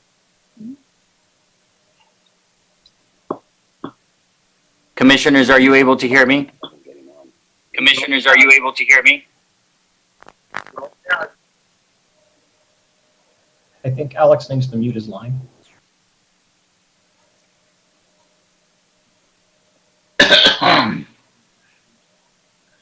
Okay, this is James, right? Yes, sir. I think Alex had his line open. He was getting the feedback. Yeah, I know. Here we go. Can you guys hear me okay? Well, we can right now, yes. You have Great. There. I think that should work. I'm going to share my screen here. Can you guys see my screen? Yes. Terrific. Thank you for your patience. Again, good evening. My name is Alfred. I represent Upward Housing, the appellant. Alex presented a little bit of background on Upward Housing. I wanted to focus my remarks on some of the background and then talk about our position relative to the interpretation of the code that was adopted recently by the city and reviewed by the commission. We did meet with staff on July 15 to discuss the project. There was no determination that was provided, and at that time, the discussion was tabled. On July 17th, my office provided an analysis to the city at the request of the city's attorney, demonstrating that the proposed use conforms to the definition of social service facility permitted by right under the code. At that point, a zoning determination was requested as a matter of course for purposes of our own due diligence and work with our partners. On July 22nd, the city attorney responded that the proposed use qualifies as parolee housing, which, as was previously mentioned, not allowed. On August 5th, my office, Shepard Mullen, provided additional clarification that the proposed use was not in fact parolee housing, as the term parolee housing is defined in the city's code. Then on August 13th, the city attorney responded, reiterating the position that the use was considered parolee housing. The response provided by the city attorney on August 13th was confirmed to act as the city's official zoning determination, which resulted in our appeal on the 27th of August. While these discussions were occurring, staff was in the process of preparing to have the Planning Commission adopt an ordinance on August 11 to amend section 17.040.050 in the definition sections to remove the term residential from the social services facilities definition. The City Council adopted that item with minimal discussion on September 1st, and a second reading occurred on September 15th. For us, the timeline of that amendment, done in relatively limited public discussion, is suspicious and very concerning.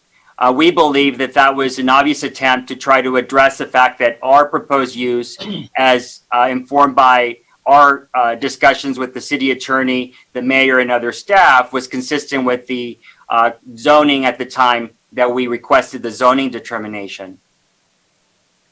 For us, where we're at relative to the process is, we believe that the process that the city undertook to adopt an updated general plan and zoning back in May was comprehensive and deliberate, which represents the intent of the city.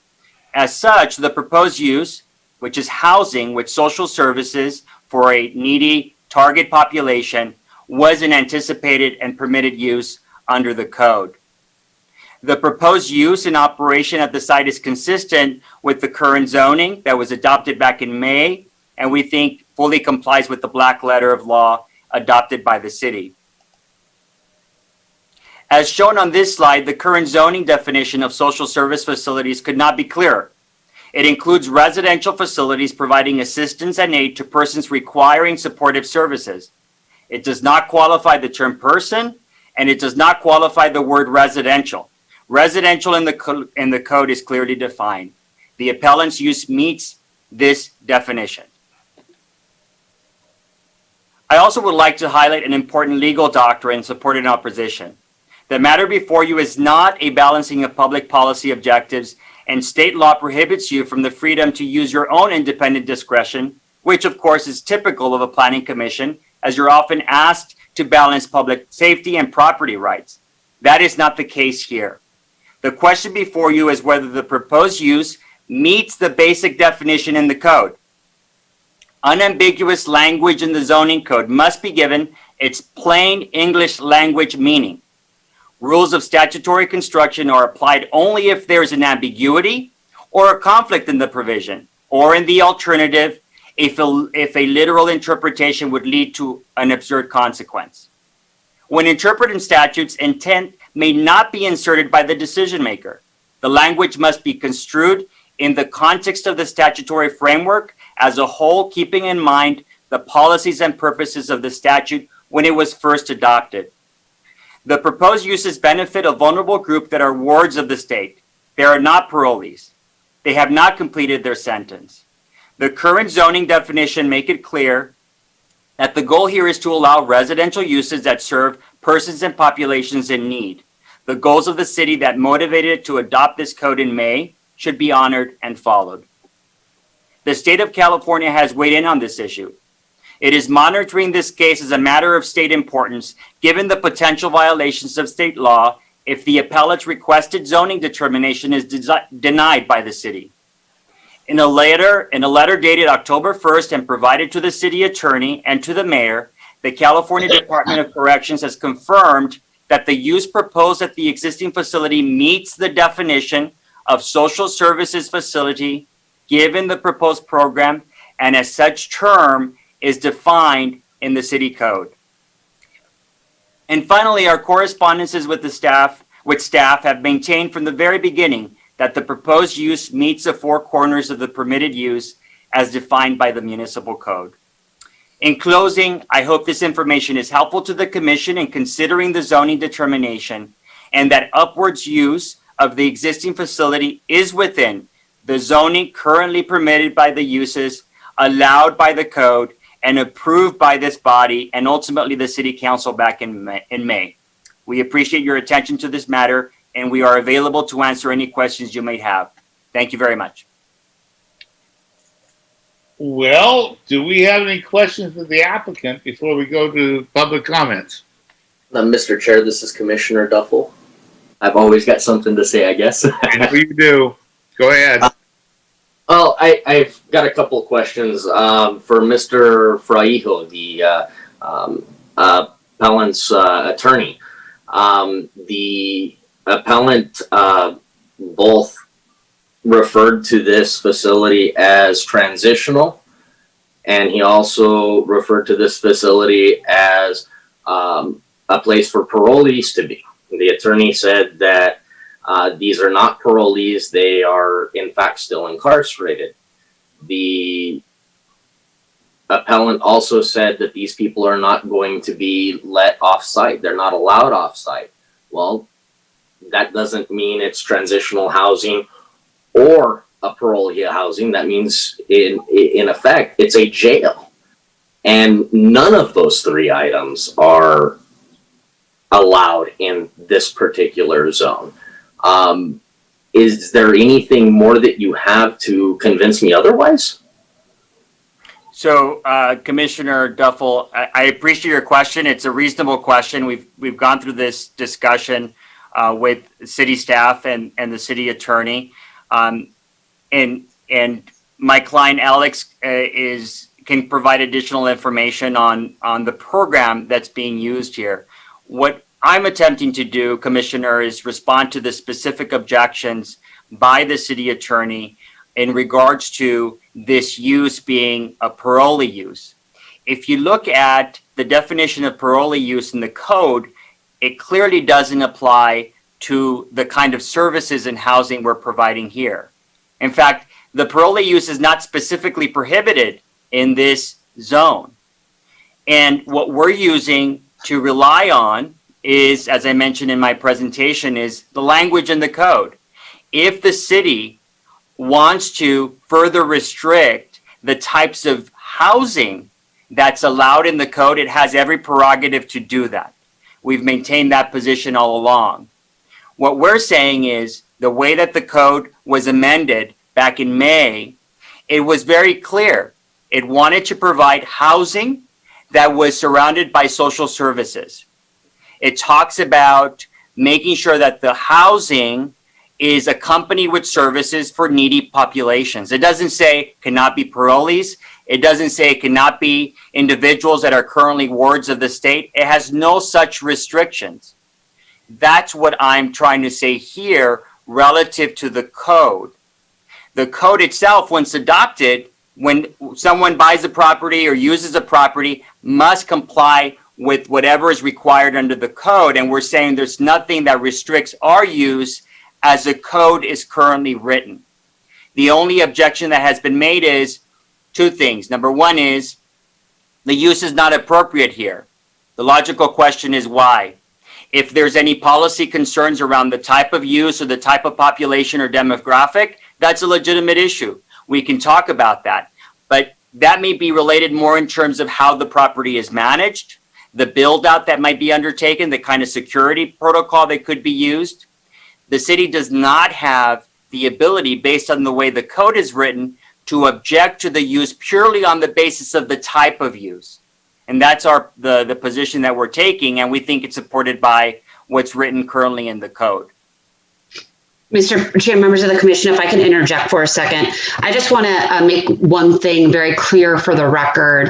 Mr. Fraijo, sorry if I'm mispronouncing that, is stating that the determination was made by the city attorney. It was not made by the city attorney because Shepard Mullen, whose attorneys, they are attorneys, they got involved very early.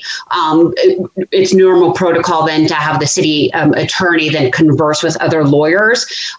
But to be very, very, very clear, it was never my decision. The decision is solely that of the directors, which was at the time Rebecca Deming. So I wanted just to make that very clear for the record.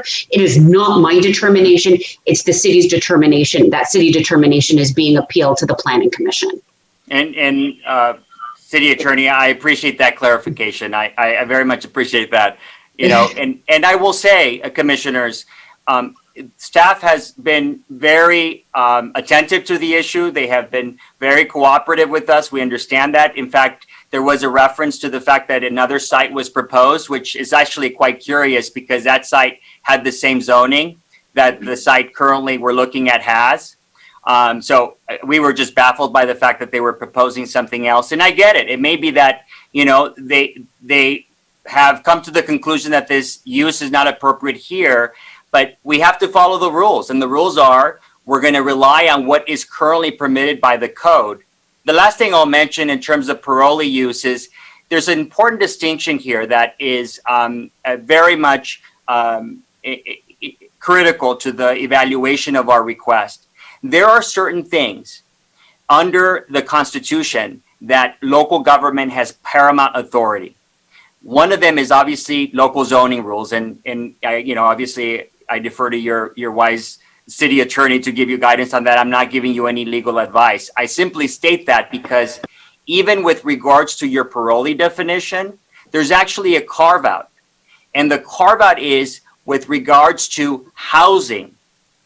And that's an interesting point here because what we're doing is even in the instance where you could argue that we fall subject to the parolee definition, the definition itself has a carve out for housing provided to parolees.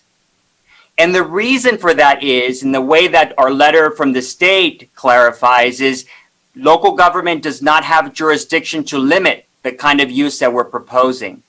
Fortunately, it happens to be consistent with local laws, which is why the Department of Corrections was able to issue that letter. But I do think that that's an important point to make in relation to this objection on parolee housing.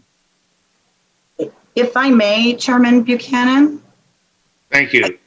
I would like to clarify a couple items that I think are of much importance. In Mr. Fraijo's discussion, he mentioned a couple things that I think need some clarification. So first, he made an assertion that staff changed the definition, made an amendment to the definition after we initially met with this proposed project and asserted that there was some sort of,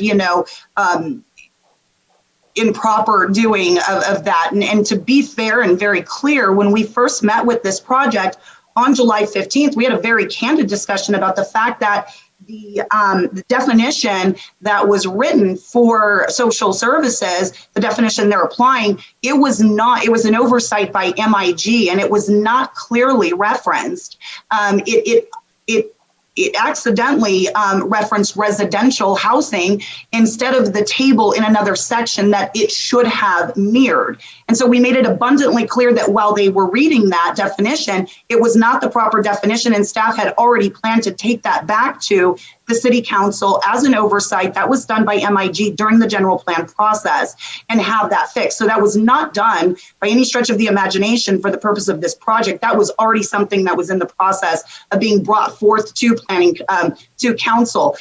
Planning Commission is much aware of the fact that we just completed our general plan update in May. There were several housekeeping items that we were working on well after that fact, as we were finding things, after we adopted the general plan. So when we met with them in July, it was, just shortly after the general plan was adopted. So we were still taking care of housekeeping items. So that's very important that is clarified.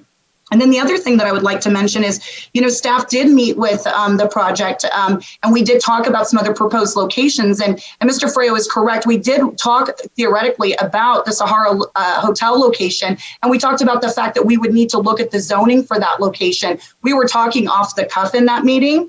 We didn't have any of the zoning codes in front of us to match up what those zoning, restrictions may be. But we did nonetheless make an offer. We threw out Sahara Hotel as a possible location, and then made the comment that we would love to work with them to find another suitable location in the city.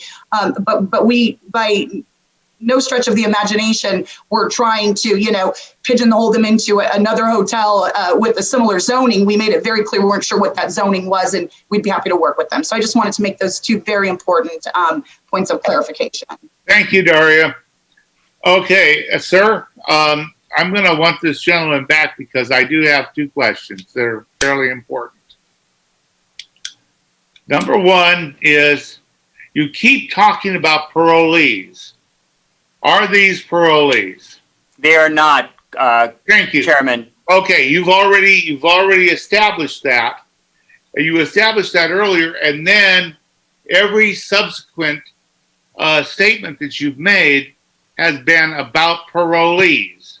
These are not parolees. Is that correct? That is correct. All right. These are incarcerated individuals. That is correct. Okay. How are they being secured? And Alex, can you describe a little bit about our protocol and programming?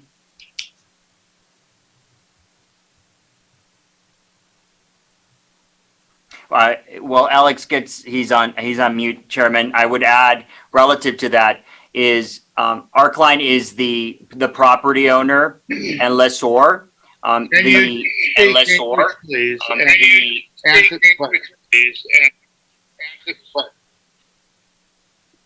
Excuse me? Where are we at? Go ahead, Alex. I need somebody to answer the question. Go ahead, Alex. Okay. I need somebody to answer the question. No. I'm here. I just didn't know if you were hearing. So if you guys can hear me, so we are the developer or property owner. What we do is we find, like I said earlier, we find a nonprofit, and we basically triple net or double net the lease to them based on the zoning and their program. So different programs have different requirements. This program generally, and I'm speaking out of turn just from what I have observed and of the leases that we have with these different nonprofits. When you say how are they monitored? Generally, no. I wouldn't say 100% of the time, but almost. I want to know specifically. I want to know specifically how are these incarcerated individuals secured in that facility? So the way they're when you say they're secure, the way they are monitored. So what happens here? No, you got to hear this out. You can't choose. No, but you can't choose. I'm going to tell you. Let me have two seconds to tell you. So what happens is these are the people that come out of the prisons. They are the cream of the crop, so to speak. They're the ones that have been chosen. And when they come out, they are put on an ankle monitor. And that's how they're monitored. So if they go into one of our facilities and they leave the facility without permission, then they've left the facility, have broken house rules, and they go back to prison. That's how they're monitored. How is that enforced? How is that enforced? How is it enforced? It's an ankle monitor. How else? I don't know how else you would say it's monitoring. Enforced. If they leave, that's monitoring. No, I need to know how is it enforced. You know what? I don't know how it's enforced, other than they are detained or not detained. They are subject to, they left and broke the house rules. And but that's not the issue here. The issue here for me, though, as a developer, I mean, I don't want to have to bring in. I mean, we already have the state already qualify this as a social service facility. We've been doing this for 7 to 10 years now. We have 500 people. So I don't want to get into their business. My business is to find locations that work, that the nonprofit is a viable nonprofit, that they have the proper funding and they have the proper resources and structure to make sure that the commitment that comes from the state, the government, the county, or the local jurisdiction is conformed to. That's my position. You have a top-rate nonprofit. You have a great facility for this. And the zoning, when we went and met with the city, falls directly in line, more so than any other facility we've ever started. So we are very confident that this facility should be a social service facility based on your zoning requirements and the background we did. We're not overnight guys. We're 3 guys that are experienced business people that decided to get into this for the social impact of society. We found programs that work, and we have a 90% success rate with these people, with these nonprofits. So I'm not the one to be on trial here. I'm here, and what I'm hoping the planning and zoning would be, is that you are deciding whether or not this is zoned for that. And we gave a lot of case law. We've spent thousands and thousands of dollars. We've tied up a piece of property, and we have not gotten the respect of an honest return. The responses we've gotten back are de minimis. They are nothing to them. They have no backing. They have no case law with them or anything. So we're here to say, and if you say no, that's what it is. If it's no, we'll go on and we'll have to do the next steps that we have to do. If you say yes, we're going to put the program in. That's our goal. I mean, I'm not here to fight you. I'm here to do a social service for the city and for the state and what everyone is trying to do. Are you finished, Mr. Chavez? Are you finished, Mr. Chavez? Yes, I am. Thank you for the time. Okay. With that, I'll ask you a specific question.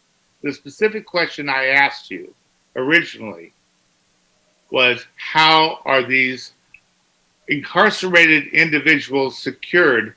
You have told me about ankle bracelets.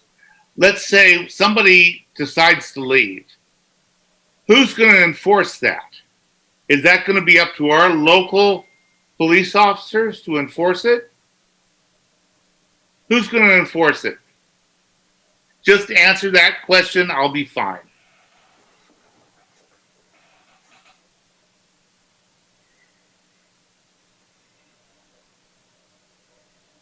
I'll be honest with you. I don't know specifically because each program is different. Thank you. I appreciate that. Anybody else have anything? I appreciate that. Anybody else?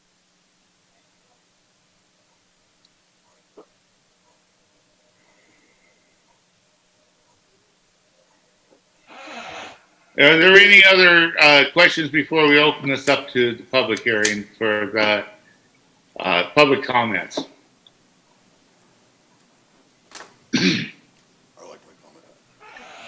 All right, let's open this up to public comments. Gerald, do we have anybody? Yes, we have 4 people that want to provide testimony. I'll call on Ronald Cahill first, followed by Josh Karoff.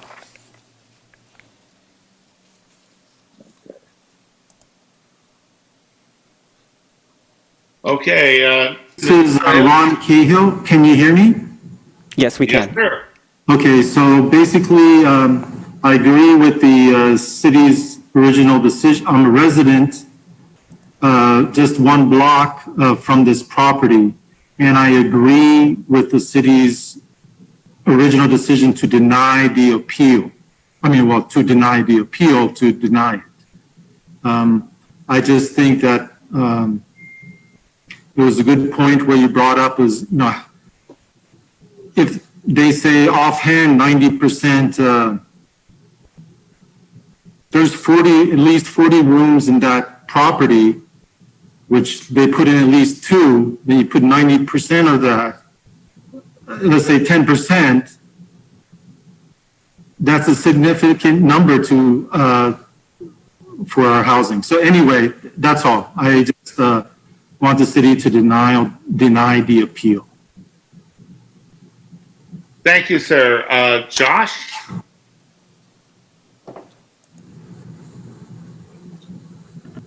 Can you hear me? Hello?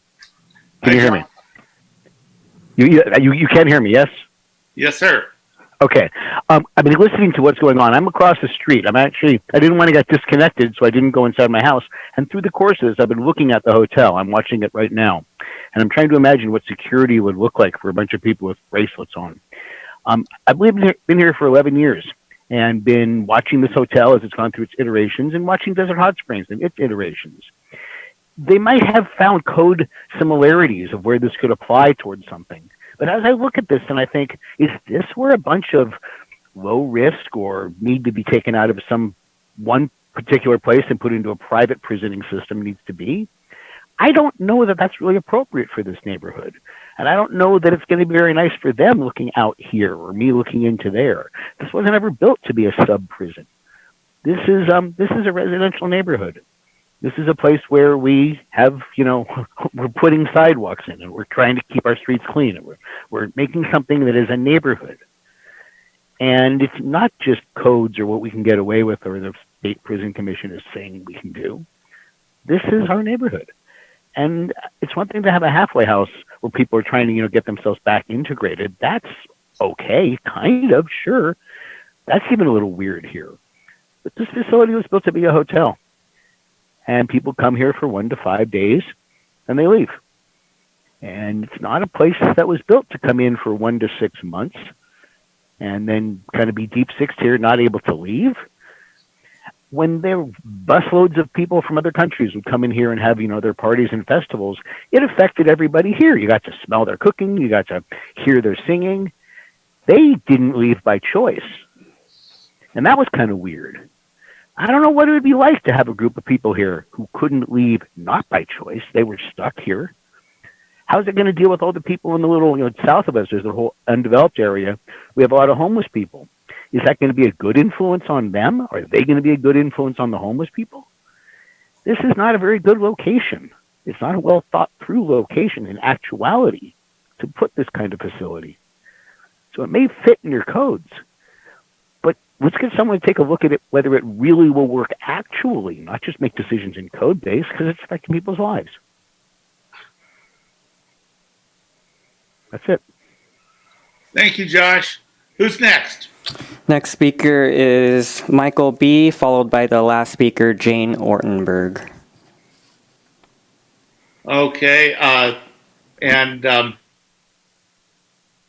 Some of the commissioners would like a break pretty soon, so I'm going to go ahead and take these two, and then we can go ahead and break for 5 or 10 minutes, and then come back to this, okay? So go ahead, Michael. Yes, thank you for the opportunity to speak.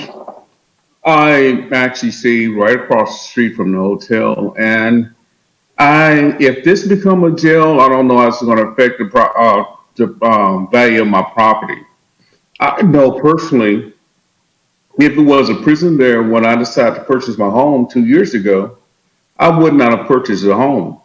And so it's a safety issue. And he never answered your question, who's going to enforce if someone leaves? If someone leaves, how is it going to be enforced? How is it going to impact the neighborhood? Those are questions that has not been addressed. Maybe they were addressed previously, but in doing our conversation, during this meeting, they have not been addressed. And it's going to decrease the value of my property. I would not have bought, and if I decide to sell, would someone buy my property being across the street from a prison? Because it is a prison, because there is, how can they say it's a social services when they actually have people there who are actually incarcerated? That's even worse than parolees. Thank you.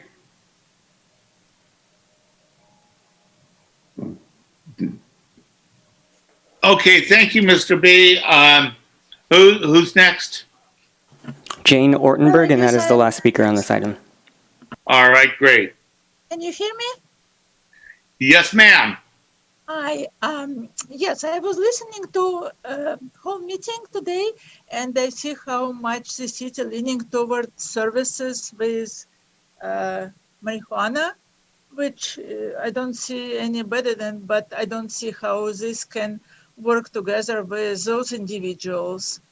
And yeah, whatever was brought up before regarding value of the houses in the neighborhood and basically rezoning, no matter how much you fit other words in this zoning thing, it is rezoning and it's not zoned for prison. And first of all, I wanted to ask why I didn't receive this letter. Well, out of all our neighbors, only one person received the letter about this hearing.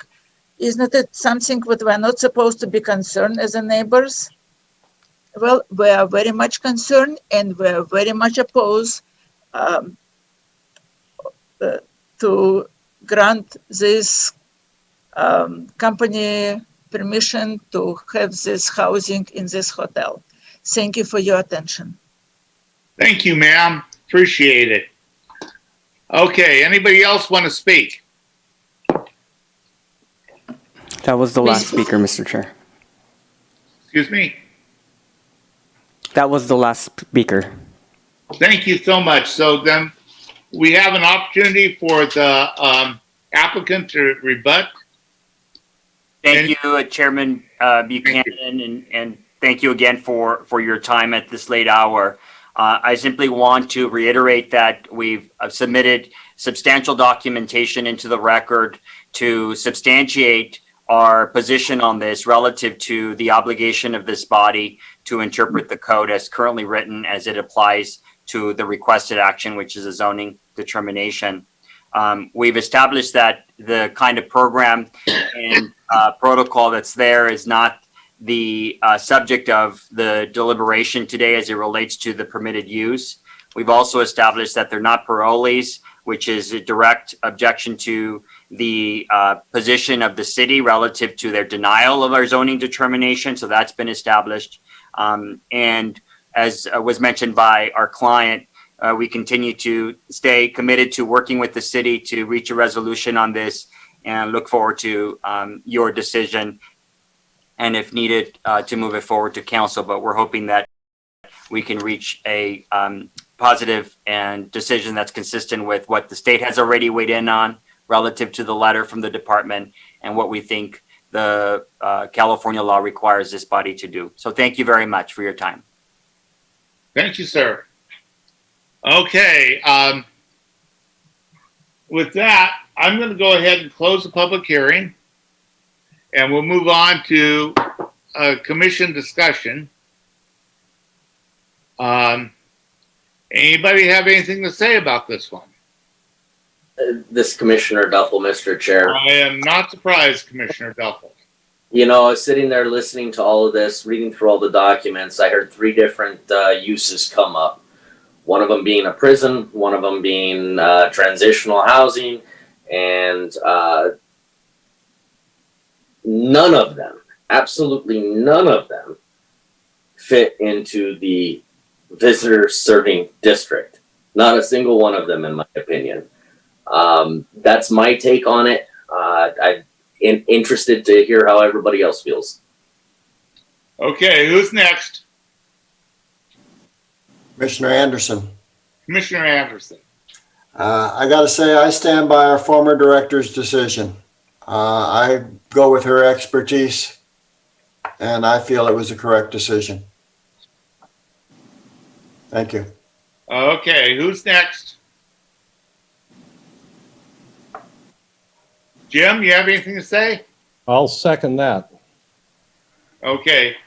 Augustin, you have anything to say? No, I just agree with Rebecca's decision on it. So. Yeah.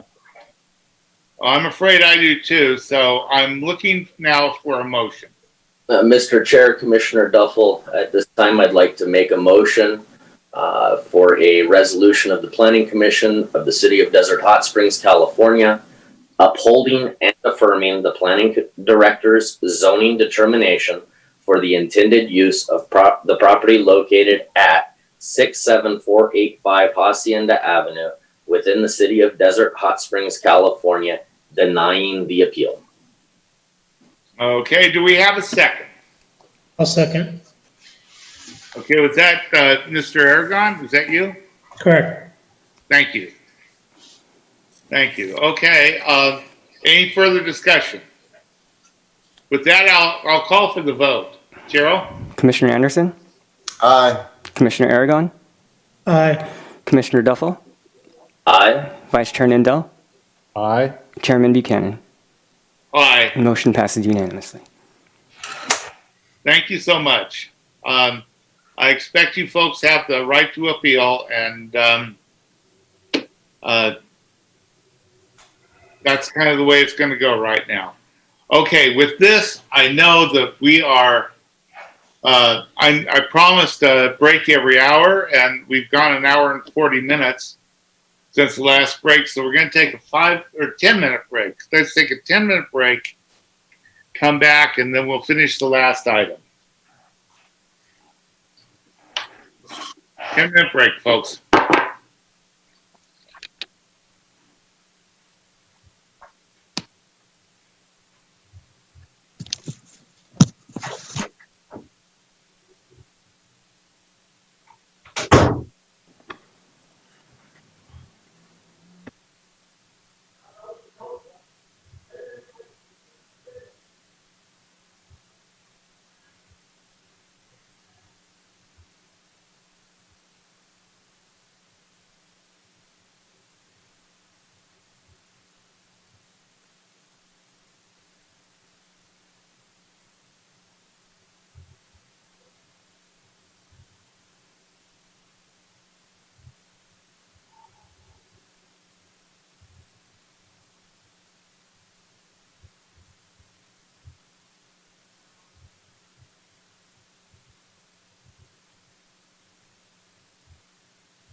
Nope.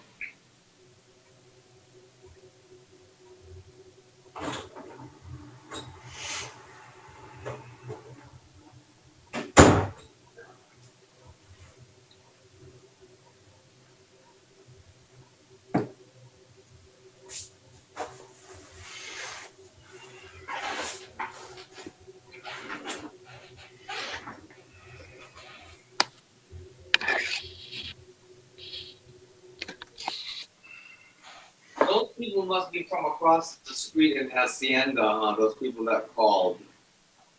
I suppose. Oh, the one next to it. Hey, Commissioner Anderson. Yes. How is this for a trial by fire? Yeah, this is quite a long one. It's going to get worse. Yeah, we haven't even hit the big one that's going to have a lot of comments. Yeah, that's next. Ah. Yeah. Well, you're going to earn your $50, okay? Yeah, that's for sure. That's right. You know, I earn my $50 every month, although I only get $42.17. Oh, really? Yeah, because of the taxes. Oh, I'm lucky. I get 45. Oh my God, you're doing better than me. Okay, that's fine. Somehow I guess I have more deductions. I don't know why, but I'm paying into CalPERS. Oh, no, I'm not doing that. I'll have to live to be 120 in order to actually collect something.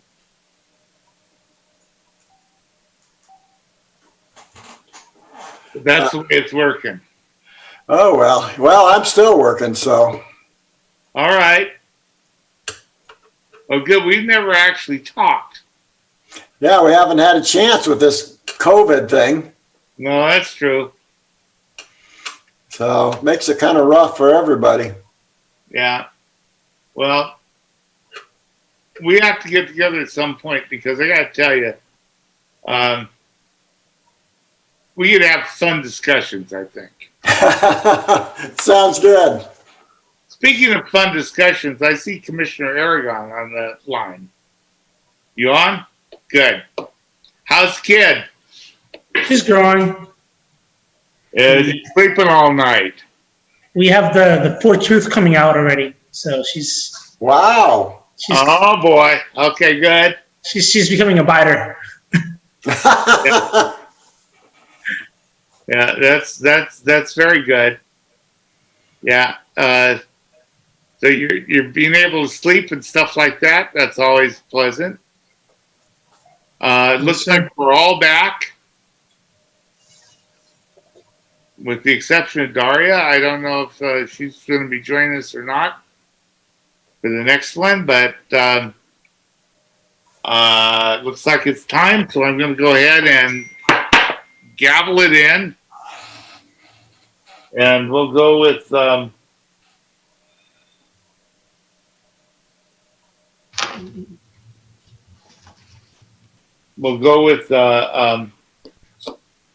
item number 7, and this is continued from September 8th, 2020. The development permit number 0517, conditional use permit number 0918, tentative track neck number 37597, and mitigated negative declaration amendment.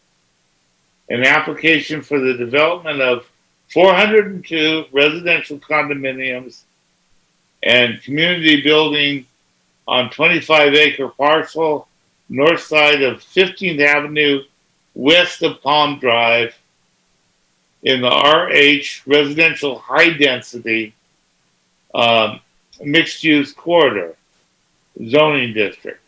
Keith. Yes, Patricia's gonna carry the ball on this one, pick up where she left off last meeting. Thank you so much. Thank you and good evening, Planning Commissioners. The following item, as stated, is a continuance from the September Planning Commission meeting. Comments that were received prior to the posting of the agenda were included in the packet, and all other comments have been distributed to all commissioners and are available upon request. Staff and the applicant are available if you have any questions. Thank you. Okay, do we have questions of staff? Commissioner Anderson. Sure, Commissioner Anderson, go ahead. I have a number of questions and points. The HVAC is stated on the plans as being roof mounted. City code requires that to be on the ground and fenced around it so you cannot see it. They're going to have to redo their plans in order to accommodate this. And I'd like to see where that's going to be and how they would do that. The trash containers are in like a hammerhead setup. Those trash trucks are going to have to pull in a long distance and then back up that long distance in approximately 22 areas.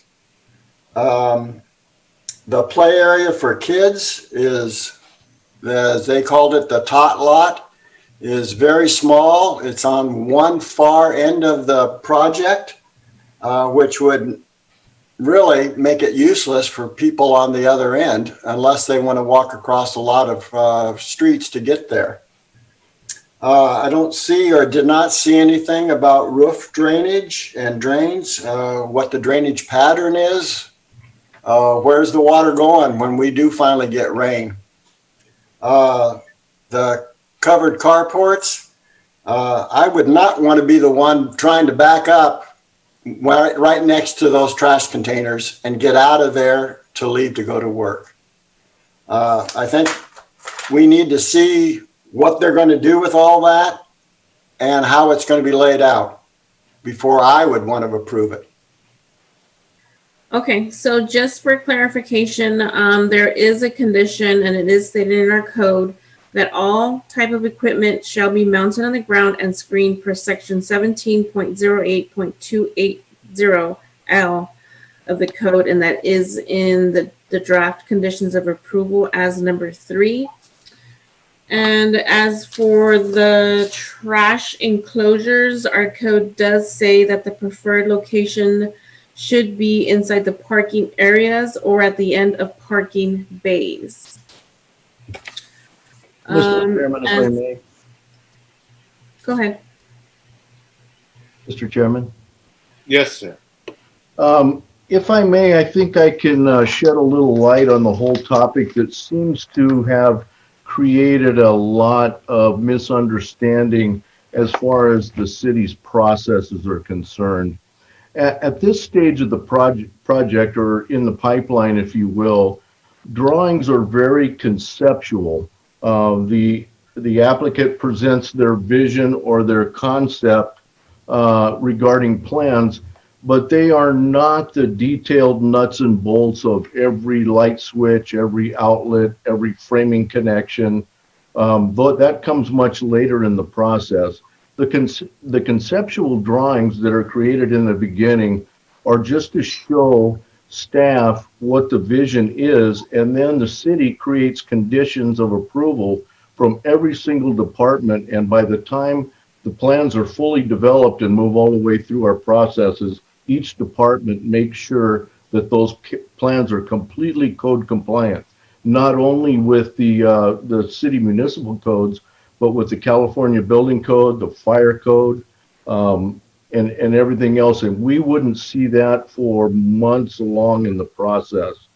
So to try to find a lot of detail, we can, at this point, we can still turn buildings around, we can move trash enclosures around, we can widen streets, we can change hammerheads, we can do a lot of things still at this stage of the game, if that helps. Thank you, Keith. Going back to, do we have any more?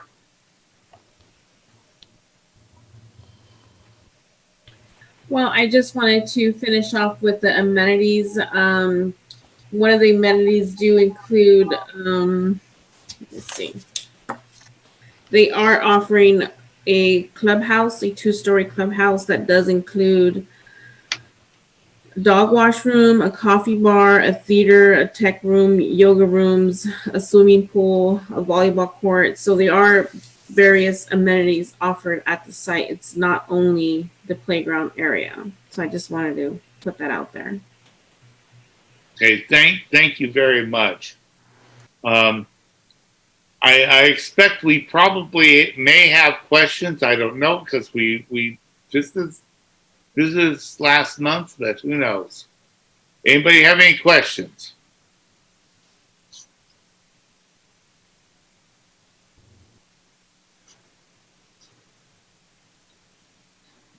Okay. Any commissioners have any questions on this? Shake your heads, one way or the other. No questions. Thank you.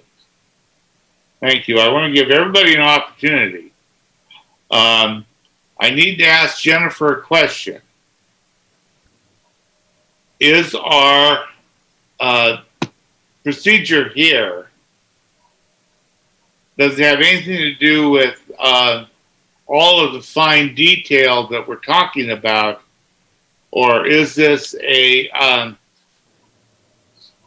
more, I don't want to say simple, but a more rudimentary approach to this?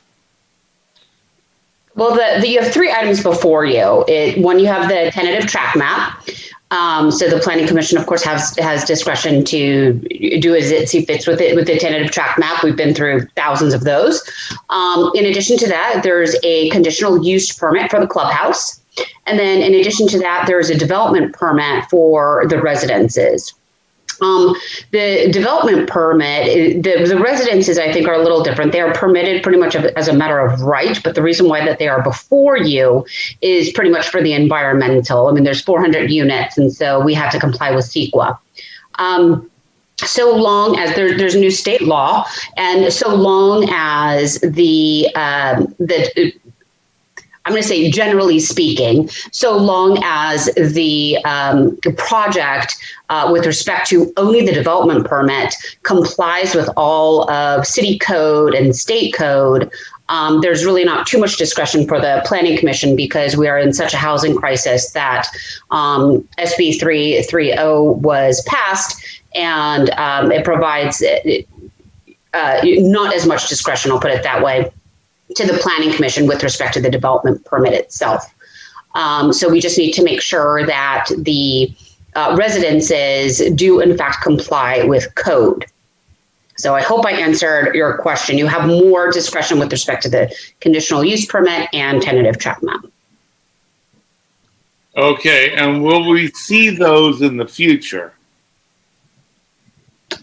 I believe they're before you. Is that correct? You have tentative track map 37597 with the mitigated neg deck addendum, and then you also have the development permit for the 402 residential condos, and you also have the CUP number 0918 for the clubhouse. Do I have that correct? That is correct. Okay, so if we approve this, this would be our final word on this? Correct. So if it gets approved today, I don't believe it goes up to City Council unless appealed. If somebody wants to appeal it, and again, they have either the 10 or 15 days, I always forget, so forgive me, to appeal the matter to the City Council, but Planning Commission, unless appealed, Planning Commission's decision is final. I understand. Okay. I'm sure we have questions. Or maybe not. Do we have any questions? Commissioner Anderson again. Yes, sir. So basically, the fact that we know that the HVACs are going to go on the ground somewhere, but we don't know where and how it's going to affect the layout, we have no call on that. And so we do not get to see what happens, or we do not get to see what takes place with the trash containers or anything else that may be there. So long as it is, if those items pretty much comply with the code, this item is permitted as matter of right. So long as there is strict code compliance, and the applicant is in compliance with the code, it doesn't leave too much discretion for the city council. Excuse me, for the planning commission, forgive me. Okay, well, we know that they're not in compliance with the HVAC to start with. Okay. Well, that has yet to be determined. We'll go through the public hearing to see if that is determined or not. And if they are in non-compliance, we need to condition the project so that they do comply with all code. But I don't believe we've heard from the applicant yet. The public hearing has not been opened to make that determination yet. And I do want to say again that the condition is, as number 3, that all equipment HVAC shall be ground mounted and screened per view, as condition number 3 in your packet. Thank you.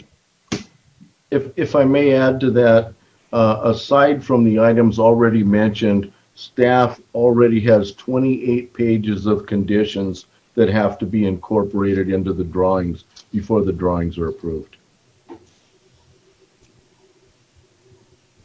Okay. At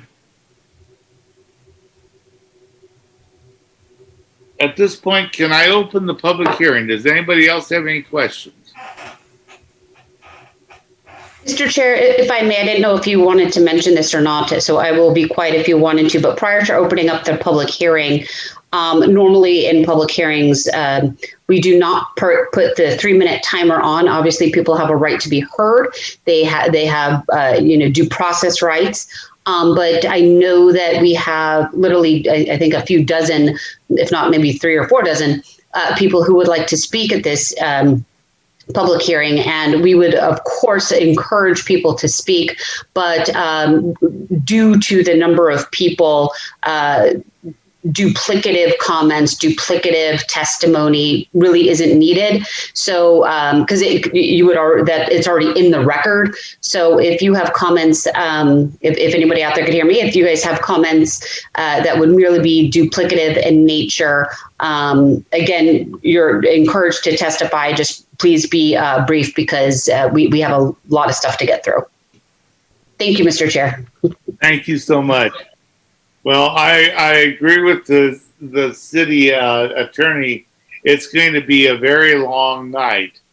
However, we're going to get started with public comments. So let's have the first couple. Mr. Chair, I believe first that we should hear from the applicant. Oh, I'm sorry. You know, I'm always two steps ahead of this thing. So, yeah, can the applicant make a statement?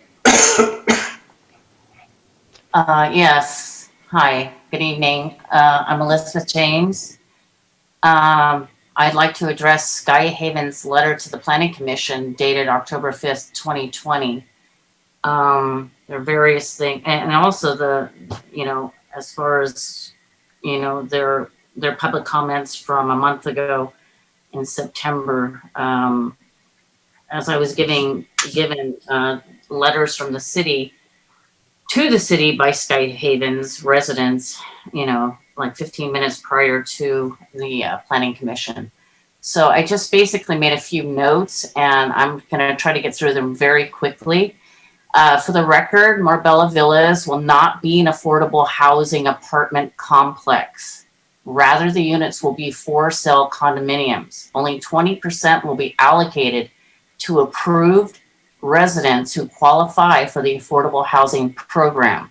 The condos themselves will be very nice with high-end quality features. The HOA CC&Rs will have very strict rules. If owners choose to rent their units, the renters will have to have good credit rating and employment. We purposely reduced the balcony size by 50% to ensure that no one cluttered the balcony with personal items. Thus included a storage closet on the balcony as well for personal items. And the complex will be gated. So basically, we're trying to get rid of all the riffraff in that area. It was indicated by the residents at Sky's Havens that the scale and architectural design were grossly incompatible with the current existing single-family dwellings. The proposed conceptual design for Marbella Villa's luxury affordable condominium complex is aesthetically appealing to Palm Drive and its surrounding areas. This development will increase property land values to Desert Hot Springs. I know that there were many complaints that they felt that their property values would decrease. To my knowledge, there are no stick and mortar family dwellings along Palm Drive, only 5 sporadically placed mobile home parks and commercial establishments. In comparison, Marbella Villas will enhance the visual environment and establish a desirable precedent for future development. So as far as the building height, and also our engineer came up with, and I gave it to Patricia earlier, kind of like he marked up the site map.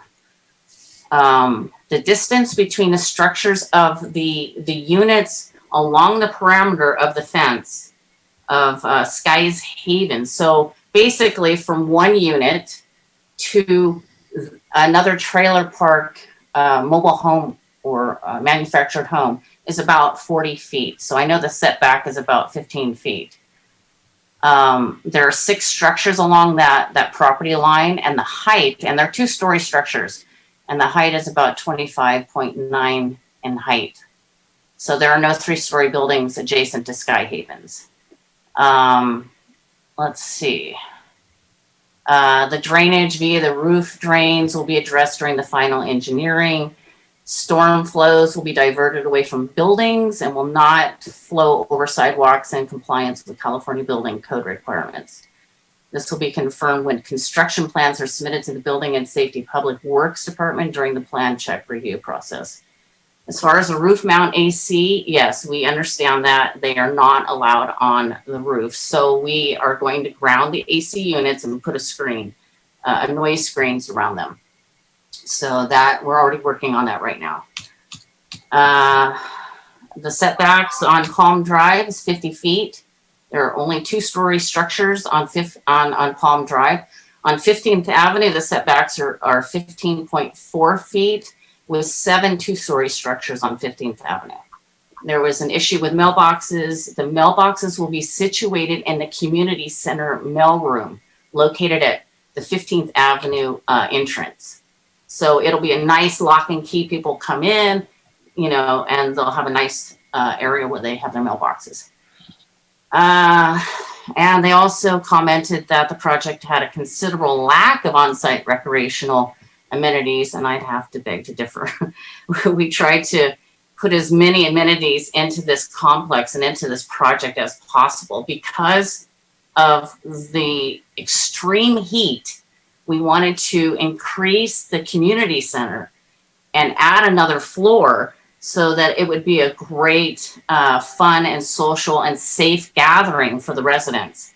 So we tried to pack it out as much as we possibly could for residents. There was a sand volleyball court. I know in the staff report, it mentioned that there was a tennis court. That we are not doing a tennis court. There's no sport court. But as far as all the amenities inside, we have a ton of them. And back to the CC&Rs, with respect to the playground, the tot lot, the parents are going to have supervise their children. They are responsible for their children. So we're not going to let children run around the complex. They will walk their children to the play yard or the playground or whatever. Okay, so and then also additional features to the project. We're offering smart home technology, solar, washer and dryers in the units, pre-wired for cable. It's going to be a great place. So another item from the first from the first planning commission meeting, one of the residents mentioned that Desert Hot Springs was a retirement community, and per citydata.com, the median resident age in Desert Hot Springs is 30.2 34.9 years old. And then last but not least, just because it's a long night, I just want to say that Marbella Villas proposed development will create a great revenue for the city, positive PR. We're gonna really pump this up. We're gonna do full page ads in Los Angeles and Riverside and San Diego and Las Vegas, and we're just gonna all up and down California and just really build up the city. So we're gonna spend a lot of money on PR. And most importantly, we're going to add a lot of jobs, hundreds of jobs. So Mr. Wolf, Mrs. Wolf, and I would like to thank the chairman and the planning commission and the planning department for considering Marbella Villas at this evening's public hearing. Thank you. Thank you very much, Ms. James. Okay. Let's see. At this point, I think I'd like to open the public hearing. I know we have a number of people who want to, give public testimony. So what do you have in the queue, Gerald?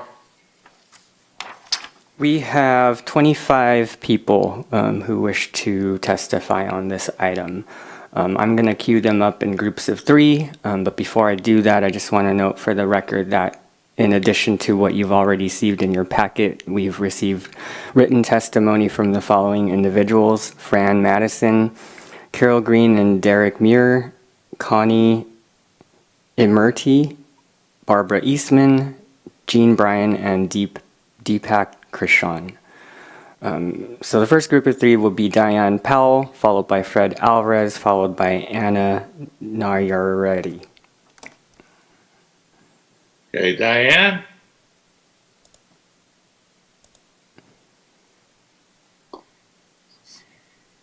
You're up.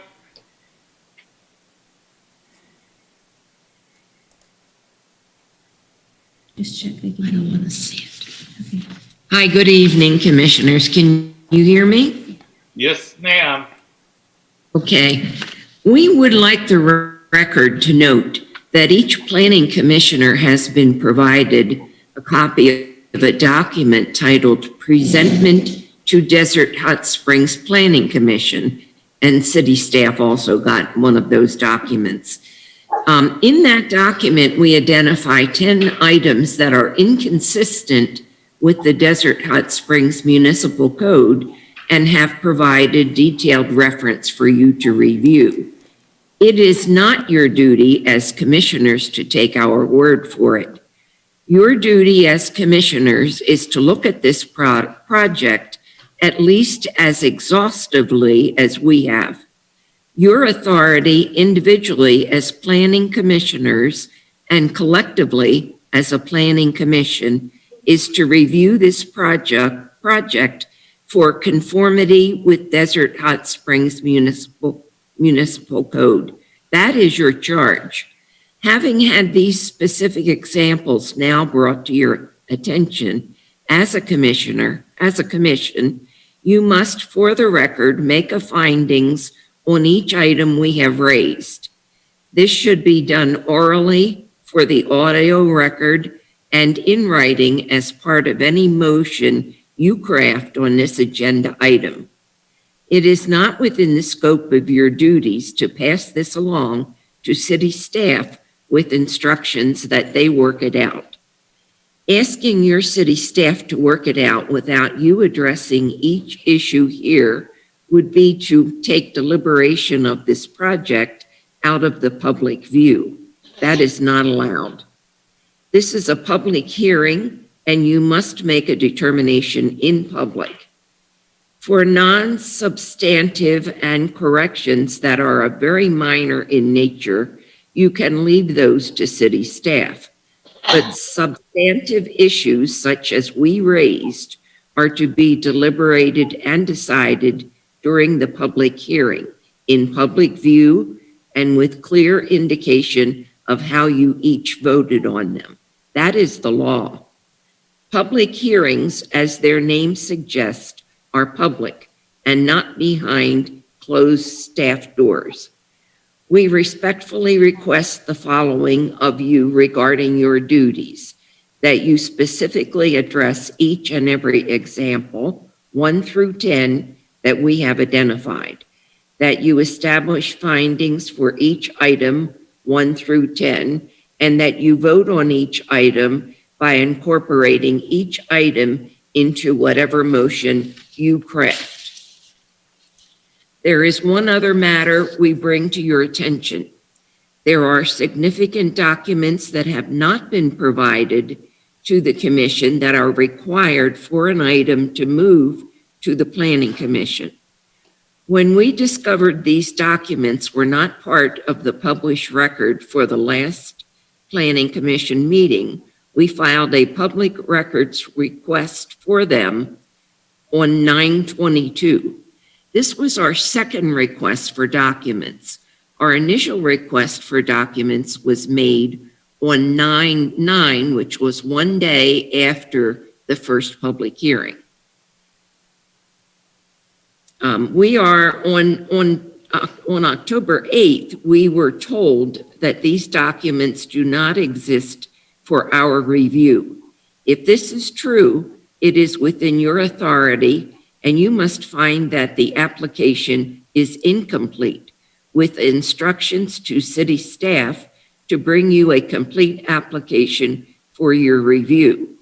You may be told, as was suggested to us by your city staff, that documents we requested are not documents that would normally be included at this stage. That is false. As should be obvious, we have consulted with industry experts in preparing our presentation. They have a combined 135 years of municipal planning experience and familiarity on this subject. You don't have to rely on their expertise. You can discover this by yourself by seeking out your own experts. And my last really important item is the Planning Commission meeting was held on 9/8/2020. We received a 30-day postponement. On 9/9, we emailed DHS requesting documents. Specifically, we emailed to City Clerk Gerald Soriano. On 9/9, we got no response from DHS. On 9/10, I personally called Jerry Soriano, left message, got no response. On 9/10, I then called back. I called the DHS offices. I spoke to the receptionist, and the only thing she would say is that the law gives DHS 10 days to process requests. On 9/10, 10 to 15 minutes later, I got a call back from the city clerk saying documents should be available the middle of next week. That would have been 9/17.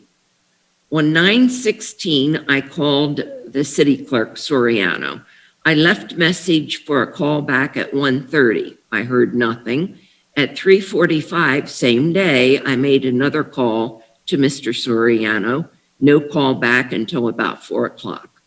He said the documents are available on computer internet, and that's where we should be looking for our information.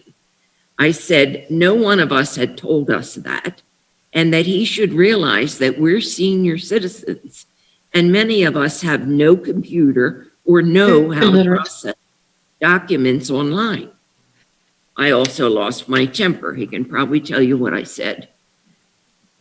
I received an email then from the city clerk with a copy to the DHS attorney stating that they would furnish the required documents when they became available. On 9/18, no response from DHS. On 9/19, no response from DHS. On 9/22, we sent in a request for any documents that were not on the internet. We followed the city clerk's advice and went on to the internet and made copies of all the documents that were available there. On October 6th, this is after the 9/22 request, That would make it about 2 weeks later. I received a letter from Emily Pierson, and she indicated that the city clerk had notified us numerous times that we would have to pay for the documents. Well, I have copies of every email that I sent to DHS and copies of every email from the city clerk. And the city clerk indicated that the documents were available on the internet and went on to say that if you would like the city to make copies of those documents for you, the cost is 20 cents per letter size and $10 for the bigger documents each. On October 8th, I then got another email from the city clerk, and pretty much what he said was most of the records that we requested do not yet exist. On October 12th, Patricia Villagomez emailed a copy of the 2007 environmental study. This was yesterday. So my question is, the only real document we received from DHS was the 2007 environmental study, which took more than a month to receive it. And we all know it was available because it was issued in 2007. So what I would like to say at this point is that this development is a disgrace. You should all be ashamed of what you're doing to senior citizens here in your community. My house backs up to that development, and I'm going to be 40 feet from dumpsters, kids, people on balconies, and problems. This is not what I was looking forward to in my retirement years. This is affecting my life, and this is affecting my health. I'm presently under a doctor's care for high blood pressure and heart condition, and this is not helping me. And as a safety issue, we can't get out on Palm Drive now. We can't make a left. And where are these children going to wind up that are going to be in your, they're going to be in danger. And that's the conclusion of my comments. Thank you for your time. Thank you, Ms. Powell. Appreciate your comments. Okay, who's next? Next is Fred Alvarez. I don't see him in the meeting. Next is Anna apologize, I cannot pronounce this, Nayarati. Hello? No. Say it again. Hello, everybody. Diane, please hang up. Okay, we're doing it.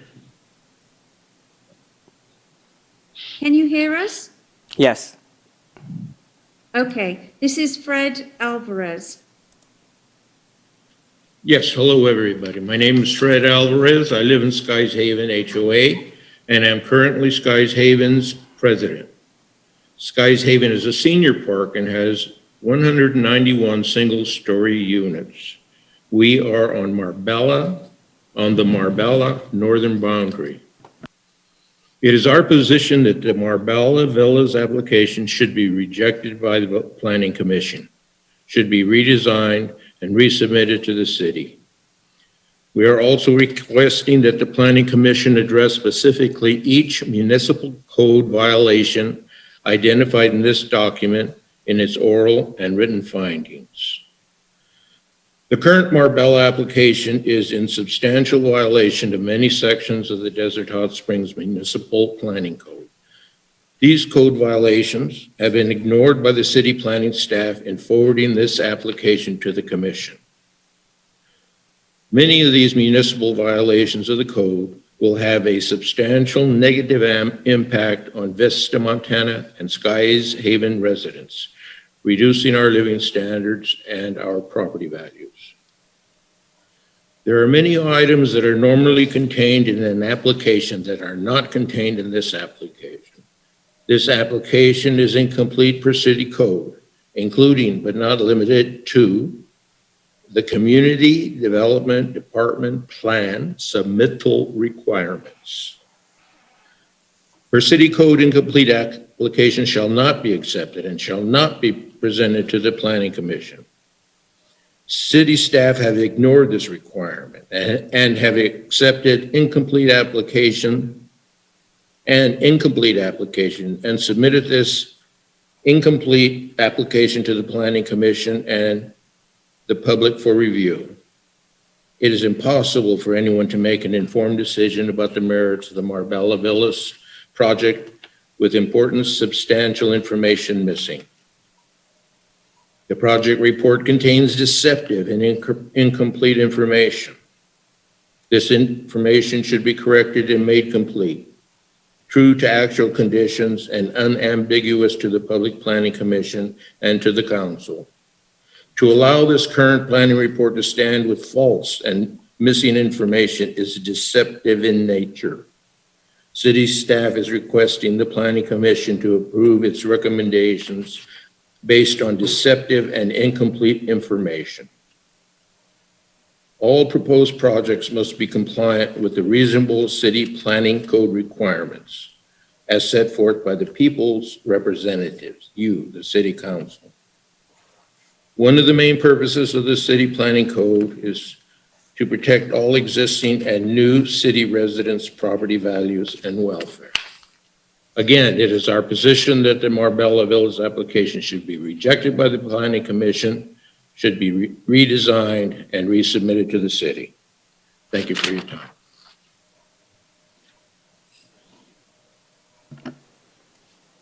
Next speaker is Anna Nayarati. Hello, can you hear me? Yes. Okay, thank you. Good evening, City Planning Commissioners and guests.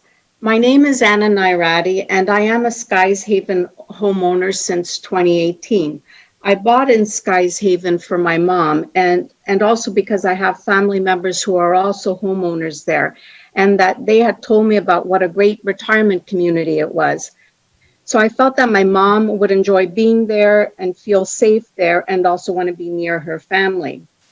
Now, I'm all for development of the site. However, the proposal as submitted and as we've seen it has many violations, and I would like to address one in particular.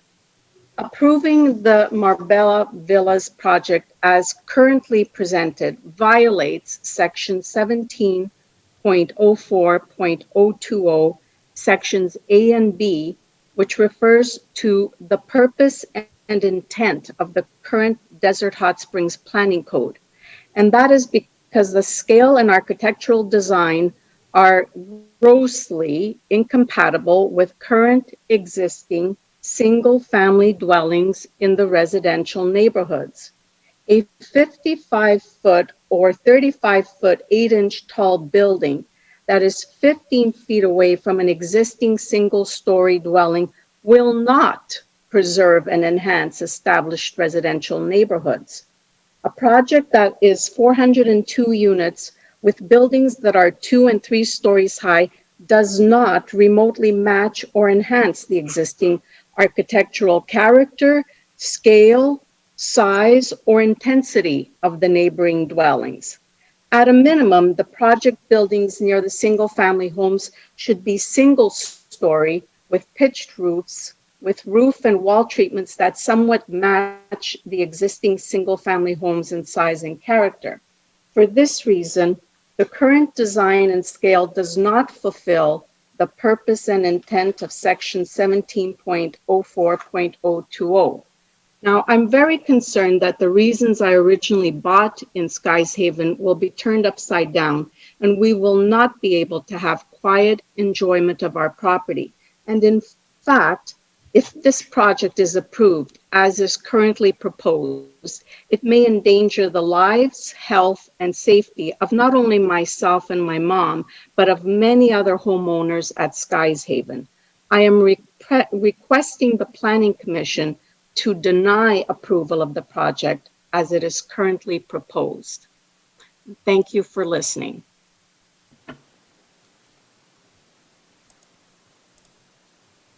Okay, who's next?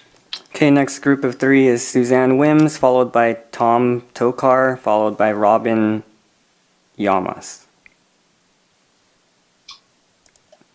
Good evening. Can you hear me? Sure.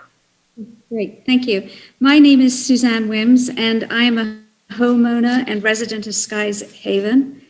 As mentioned by Commissioner Anderson, he mentioned the air conditioning units on the roofs.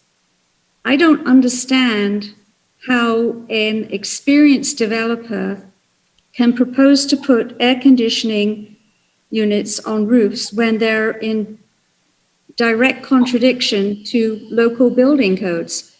That is a really basic error, and I don't understand how it was even presented. Why would a developer put forward something that's inherently wrong? We now understand that the HVAC units are going to be moved to the ground, but that was only at our initiative. I do believe that change and progress is beneficial to our community. However, the proposed project does affect the neighboring residents' lives, health, and safety, and I'm requesting the Planning Commission to deny their approval of this project as presented. Thank you.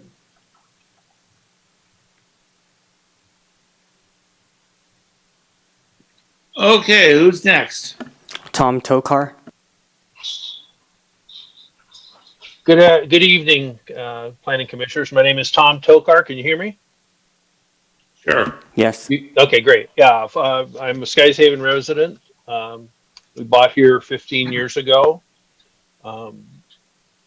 We found various problems in the project, and some of them have been pointed out. Commissioner Anderson pointed out about the gutter and the downspouts, and not being properly. There's no indication of what our water runoff is going to be there. And, if you've been here for any more than a few years, you know how bad the runoff can get when we have those gully washer storms. The applicant needs to show how in a heavy downpour, this project will not negatively impact not only their project, but Palm Drive as well. Because runoff flowing over sidewalks and flooding traffic lanes, as already happens sometimes, is a serious, serious safety hazard. I wish to talk about some of the bizarre and false and deceptive setback information for the project. I heard Ms. James saying that the setback at Palm was 50 feet. I don't know if she meant 15. That's what I have, 15.4. And that they said that the initial thing, they said that the setback was 50 feet on the 15th Street side. But that's only if you measure it from the middle of the street, not from the right-of-way edge. And furthermore, I think that we need a better setback than 15 feet if that's in truth the case for a two-story building on Palm Drive, because that's the entryway to our city. It's way too short. The setback would be way too short. And there's also the problem of more traffic, as Ms. Powell pointed out. It's hard to get in and out of here now. We were frustrated. We were bringing up all these points because we were very frustrated. We got more notification about the grocery outlet being put next to us than this project. And this project has a heck of a lot more impact on us. We all know the need for affordable housing and more housing, but fast tracking this project and ignoring any consequences and impacts upon already existing affordable housing, mainly for senior citizens, is a problem. Most of us bought here investing our savings because we saw it as an opportunity to live comfortably, securely, and peacefully in our final years. We believe the project as proposed will degrade the quality of life, our security, and damage the investments in our home. I heard Ms. James say, it's going to be a wonderful thing. It's this, and we're going to do all this, wonderful marketing and bring it in there. It's not like this is the only vacant piece of land in the city, folks. We don't need to have a beautiful complex like this squeezed into a lot next to two communities of single-story homes. It's just not right. Thank you for letting me speak. Okay. Thank you very much. Who's next? Next is Robin Llamas. Can you hear me? Yes, ma'am. Hi, City Council. My name is Robin Yamas. I live in Desert Hot Springs in Unit 100. I'm going to go with violation number 5. Trash containers are visibly shown but not called out on the site plan. A violation of CDDPSR item 5B. Trash dumpsters are noisy and smelly. The plan shows them to be about 10 feet from existing single-family homes and Skies Haven. These containers do not have side entries to access the containers. Side entries on trash dumpsters reduce noise. City staff has required this side entry design on other projects. Why not this one? The proposed dumpsters location block all driveways and some parking spaces during emptying, a violation of the city planning code. In the plan shown, trash bins have also been placed in what is known as a hammerhead, spaces that are supposed to be used for cars backing out of a dead-end parking space. Subsequently, because there was no other space available, this is a gross planning error that was either missed or ignored by staff. Trash bins placed at the end of parking streets, private residentials from accessing their vehicles. This is a violation of Desert Hot Springs Municipal Code. In addition, trash trucks will be forced backing up the entire length of the street. Not only will there be existing beeping of trash trucks backing up, there will be subsequential risk to the children in the complex who will likely be playing in these streets. No trash truck driver would feel comfortable backing up in this dangerous situation. That brings me to my next planning code, 6. The considerable length of on-site recreation amenities.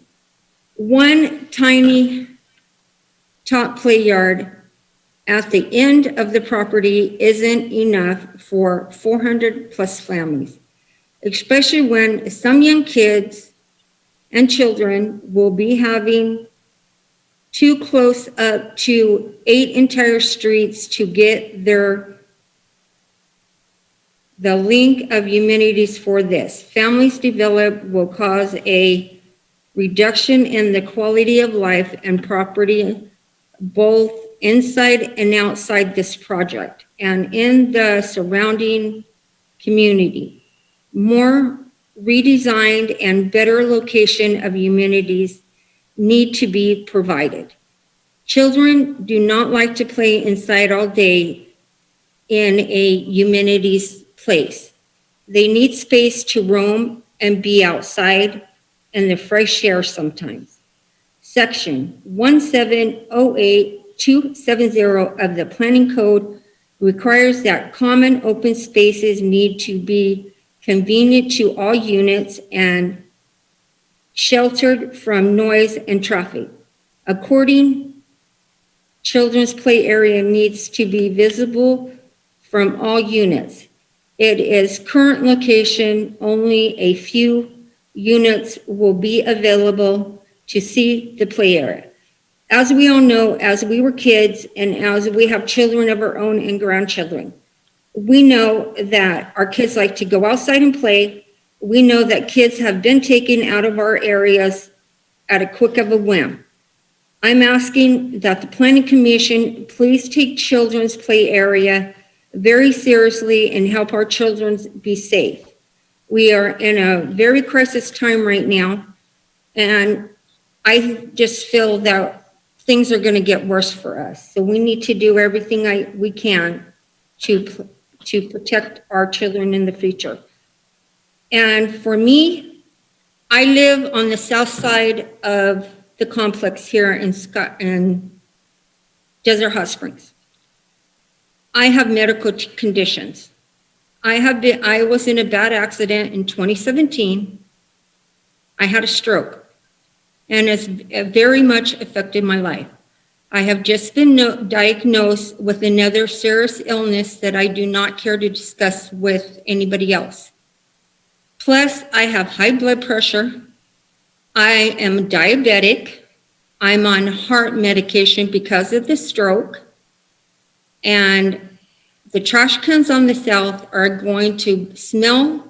They're going to affect my life very much. All the noise, I will not have a peaceful life anymore. And I just wish you guys would take into consideration. And one thing that we have not seen on the project is from our south line to, from our fence line to the south to their fence line going to the south. They say they want to do 6 feet, it should be 8 feet.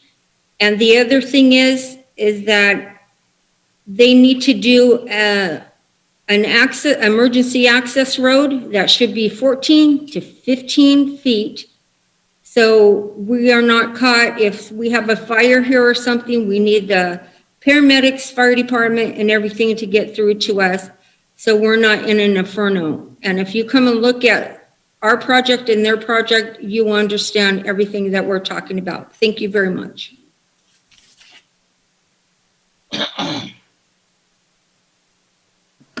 Next is Donna Saunders, followed by Leonard Saunders, followed by Ken Romanick.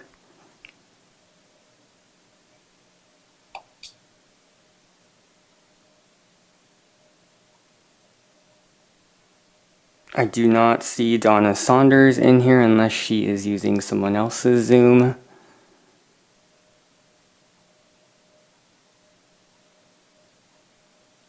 Okay, Leonard Saunders, I do not see him either, so we'll move on to Ken Romanick.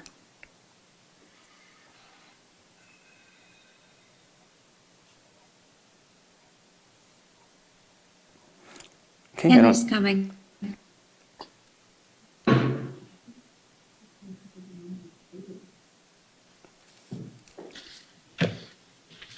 Hello, Honorable City Planning Commissioner members. My name is Ken Romanick.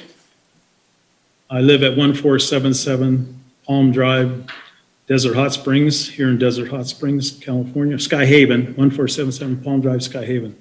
I am here to speak on the proposed tentative track map for the Marbella project, consisting of 2- and 3-story, 402 unit condo project or apartment, whatever it may be. This project is located next door to Sky Haven, to our 191 single-story residential homes. And I repeat, single-story.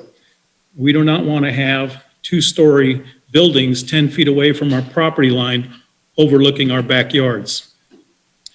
The day after the last Planning Commission meeting on September 8th, 2020, we at Sky Haven had emailed the City Planning Department and our city clerk for copies of the Marbella CUP information and anything pertaining to the Marbella project, so we could review all the code violations, if any, but we have noticed there are quite a few. This project will affect our health and our financial welfare. The city clerk and the planning department had just showed us, they emailed us documents yesterday, October 12th, 2020, and it was about an inch thick packet that we just received. We haven't even had time to review anything in the packet that the city has sent us yesterday. But the city clerk had also informed us that the CUP is incomplete as of this day. So we have 28 pages of items that have to be corrected. Well, the planning department mentioned that they have 28 pages of items that need to be corrected on this tentative track map. And I hope you guys do not approve this track map without having majority of these corrections completed. So we residents here at Sky Haven We residents here at Sky Haven, and including my experience with building and condo apartment projects in my lifetime, the developer will have to alter 402 units to lower than 300 units to build this project with proper codes and trash truck accessibility and other amenities. That's not to mention the carbon monoxide that this project will have blowing our way when a wind blows from the south. We're talking about 408 water heaters, carbon monoxide, not to mention the heaters for the houses or the condos inside, not to mention the smoke that will be coming into our homes from smokers next door, the trash truck diesel noise and fumes, and possibly noise from 200 to 400 children that may play 10 feet from our property lines. Not to mention the parties that might be coming from the 800 adults on Friday, Saturday nights, or whenever. We seniors will have to keep our windows and doors closed to keep our sanity, our ears, and our lungs healthy. These issues will affect the resale values of our homes if we try to sell our homes in the future. Has the city checked the hydro-engineering reservoir capacity for all the rainwater runoff that will occur during the rains? Or will we be flooding Palm Drive again like we normally do? The developer also said there are no stick and mortar homes in the area. But a residential home is a residential home. We don't care if it's a mobile home. And we have quite a few mobile homes in the area around this project. So to sit there and say that we don't have stick and mortar homes in the area is not proper. We are asking the City Planning Commission to vote no and to put off voting on the Marbella 402 unit project until we concerned residents have had the 60 days to review the information packet that we have just received yesterday, October 12th. I am also inviting all of you planning commissioners to come to our Sky Haven project so I can personally show you how this will affect our health, how this project will affect our community. Please write down my phone number. Grab your pen, pencil if you're interested. My number is 951-941-8084. And let's make an appointment. And we would appreciate it if you would postpone this project or vote no on this project so they can plan this project properly. We appreciate your time. Thank you very much. Okay, Gerald, who's next? Joanne Noel, followed by Dominic Manocci, followed by Tim Crump. Okie dokie.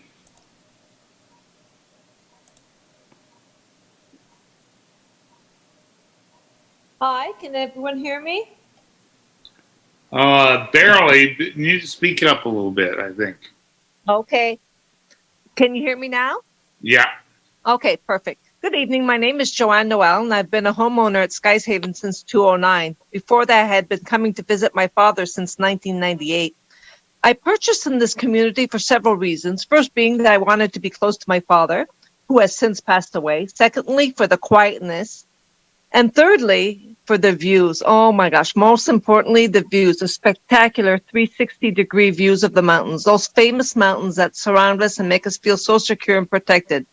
When I'm sitting at the pool or on my balcony looking beyond, the view of those mountains always takes my breath away. Now, recently, I've heard of a new development being planned right next door. At first, I was very pleased about the news. And, you know, it's an unmaintained plot of land where the homeless people set up tents and, nothing good from that. So this will afford us, but, you know, the quietness and the empty lot did afford us a great view, and it was very quiet for sure. At first, it was touted as a luxury condo development, just 2-bedroom units. So basically just couples and homeowners. And I said, bingo, great city development, high quality people, good for the city, good for taxes. Everyone would benefit. And it would probably bring a lot of value to our community. Then I was informed that it would be, up to 3 stories high, some places, 402 units, rentals, subsidized housing, which brings kids. Ouch, that's not the same deal. Well, now I lose my peace and quiet, lose my spectacular view, and probably lose some of the value of my home. I do realize there's a lot of money to be made here by the developer and, of course, the city. And I'm not against the city, developing and having our city grow. I think that that's part of life. But it would truly be appreciated if the safety and security of all our seniors was respected. I know we're just a modest development, but for many, it's everything. And we stand to lose so much. Thank you for taking the time to listen to me. Thank you, Ms. Noel. That was nice. Who's next? Dominic Manocci. Hi, good evening. Can you hear me? Yes. Okay.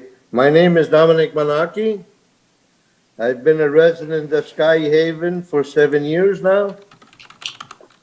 I love it there because it's peaceful and quiet. But now with the new development coming so close to us, I fear it will create new unwanted traffic and noise on Palm Drive and Sky Haven Senior Park.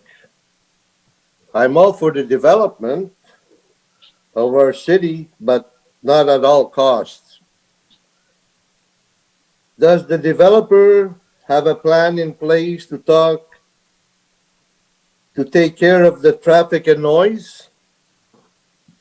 This project endangers our lives, health, and safety. Thank you very much for your understanding and good night. Thank you. Who's next? Tim Crump. Hello, I'm Tim Crump. I've been a resident. I guess I want to ask, can you hear me? No, it's fine. I can hear you. Okay. I'm Tim Crump. I've been a resident for about 8 or 9 years at Skies Haven.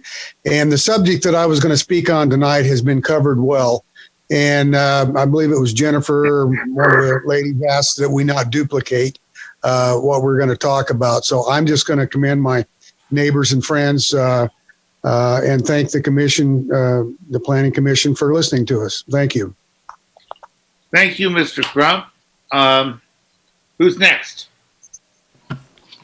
Next 3 is Mary Lou McManus, Robert Connell, and Ed Boulware. Okay, Ms. McManus.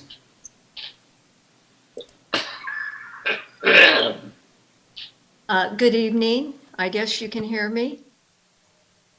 Yes, ma'am. Okay, thank you. I know you're tired. I'm tired talking from my home in Illinois. I divide my time between Desert Hot Springs, Skies Haven, and my home here in Illinois. The irony of all of this for me is that this very same thing happened to me here in Illinois with the property next to me. This happened a few years ago. A developer came in, and I won't be redundant, but the same thing happened. My husband and I saw the gaps. We weren't getting the information. It was a lot of similarities. We hired an attorney, and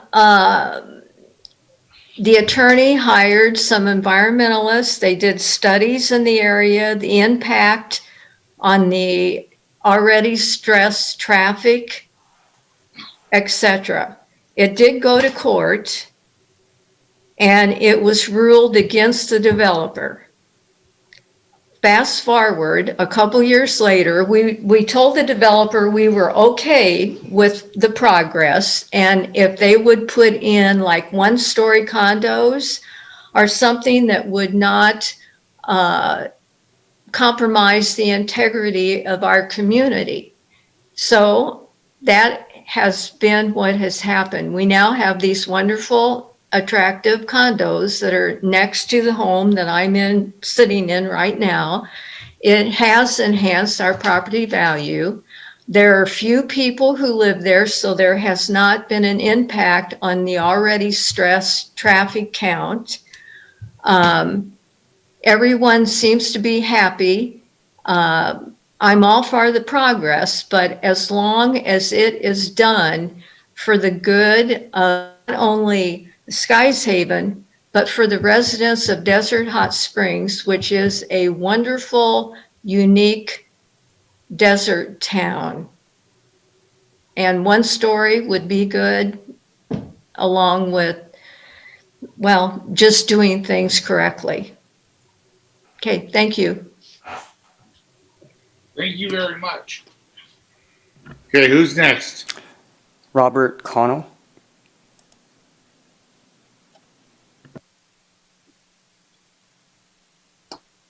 Okay, Robert?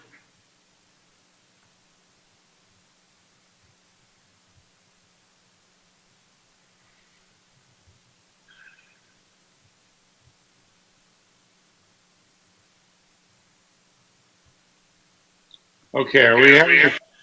Okay, good. Yeah, apparently, Robert is not available now. My name is Ed Boulware, and I live on the southern border of Skies Haven in Unit 107.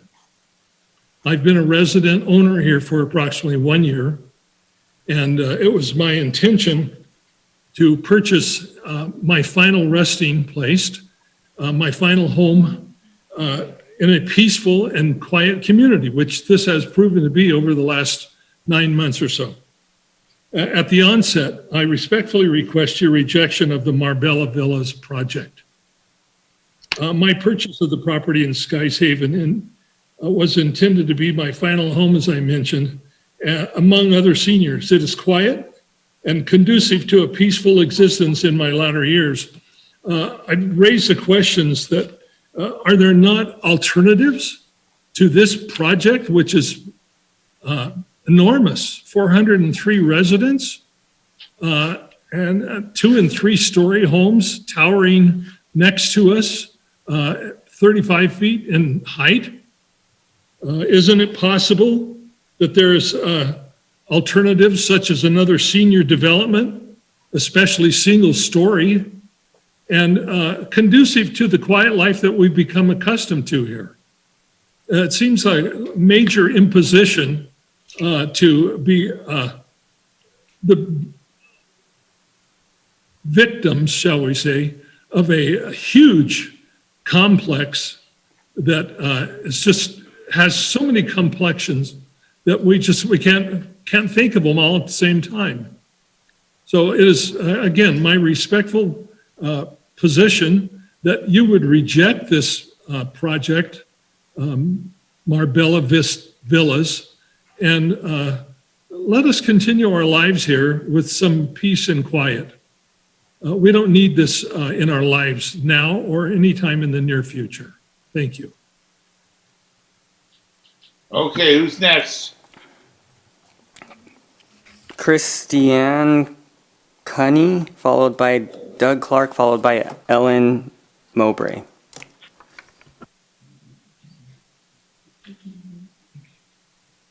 All right, go ahead, ma'am.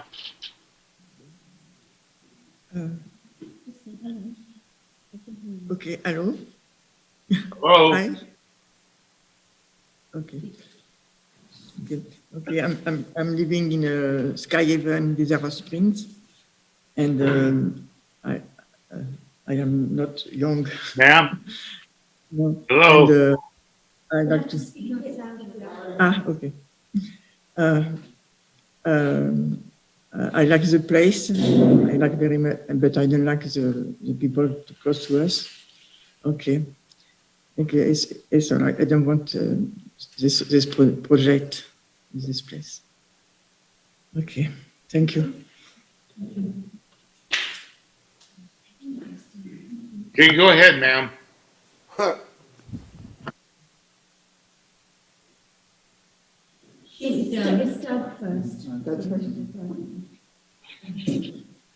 Next is Doug Clark. Thank you.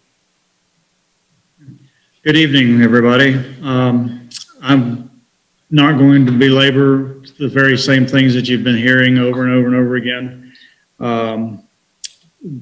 People have made very, very good points about how this development is not up to code, and I'm going to take a different, slightly approach. Yes, this is where I want to retire. This is where I plan to spend my golden years.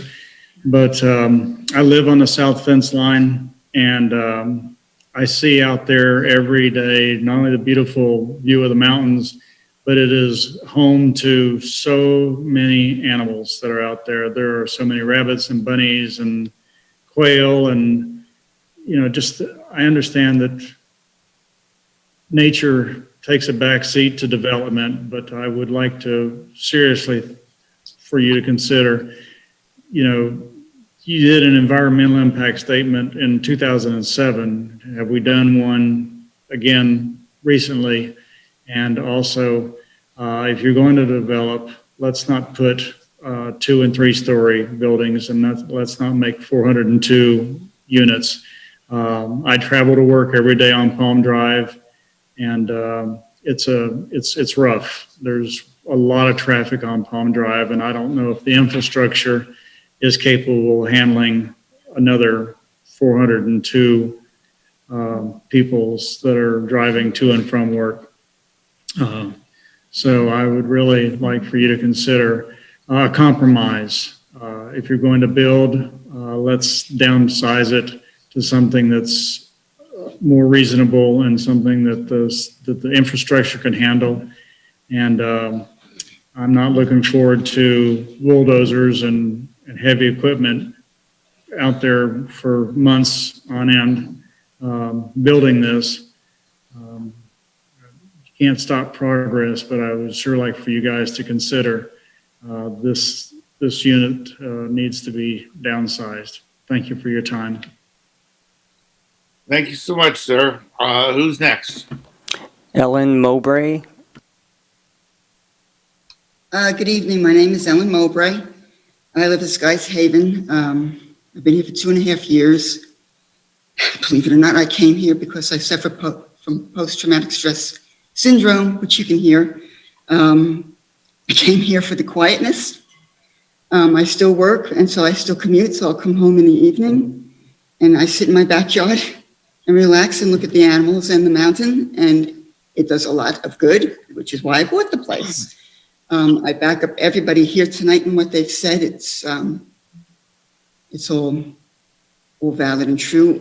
Keep in mind the extra traffic at 402 units isn't going to be 402 cars. We all know my household has 2 cars. Most of us here do. Everybody has a car, so you're talking 800.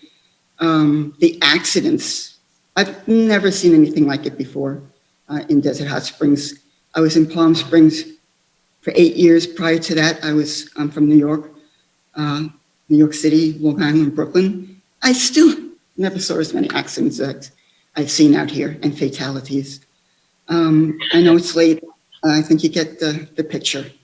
I came here for every reason that I have now. That is every reason that you'll be taking away. Thank you for your time.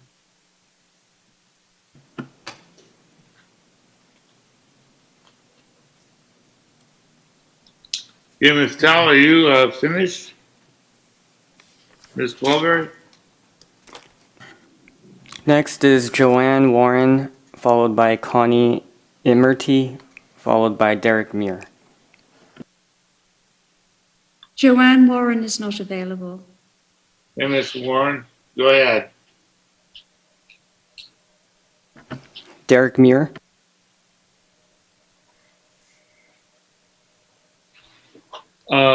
Gerald, Joanne Warren was up first. I thought I heard that she's not available. Okay, who's next? Derek Muir.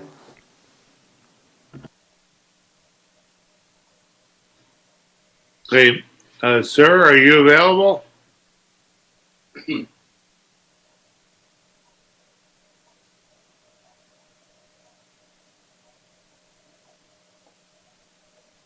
Gerald? I'm asking him to unmute. I cannot unmute it for him.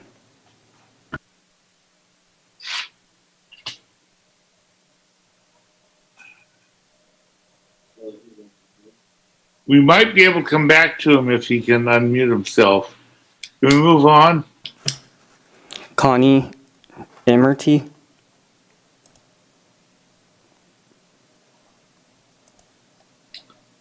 Okay, ma'am, can you go ahead and speak? Can you hear me? Yes. Sure. Okay, I'm Connie Imerti. I've just recently found out about this entire issue. I'm from Vista, Montana, which is at 15300 Palm Drive. We catty corner the development's potential location on Palm Drive and Camino Campanero.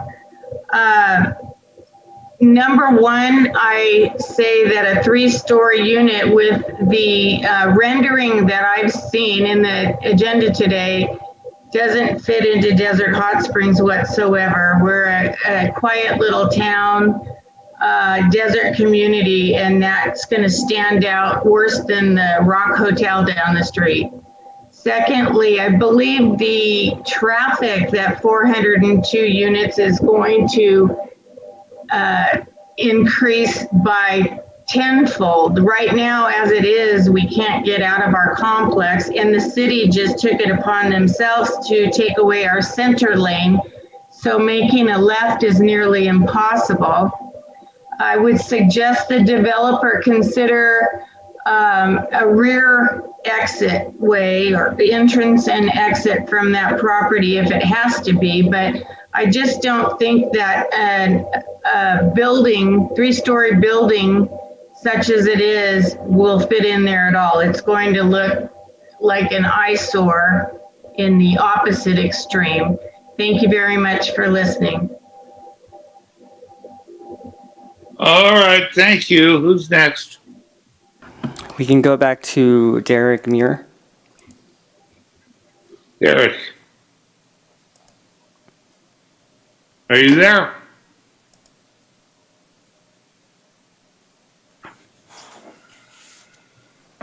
Derek.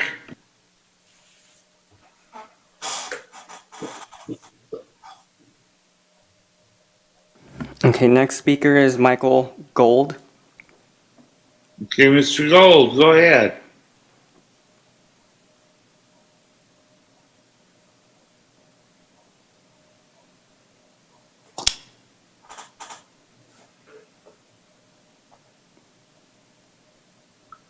Mr. Gold. I don't see him in as an individual, but perhaps he's at Diane Powell's house with. Does the commission need another break? Mr. Chair, we're almost done with this, with the public testimony part. All right, let's go ahead. Unless anybody needs a break, then we're going to do it. Okay, next, 3, which would be the last, would be Deepak Krishan, followed by Abraham Robin, and then the last speaker would be Keith Pope.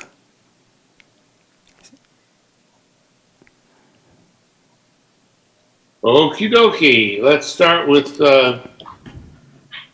first one. Hello. Okay, I don't see Mr. Krishan anymore. Abraham Robin.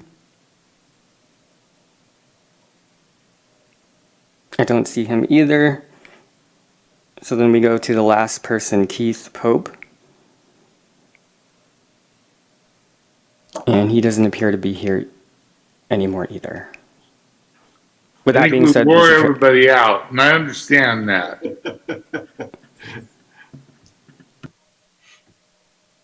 Okay, it's open for a minute. Let somebody who wants to come forward speak, please.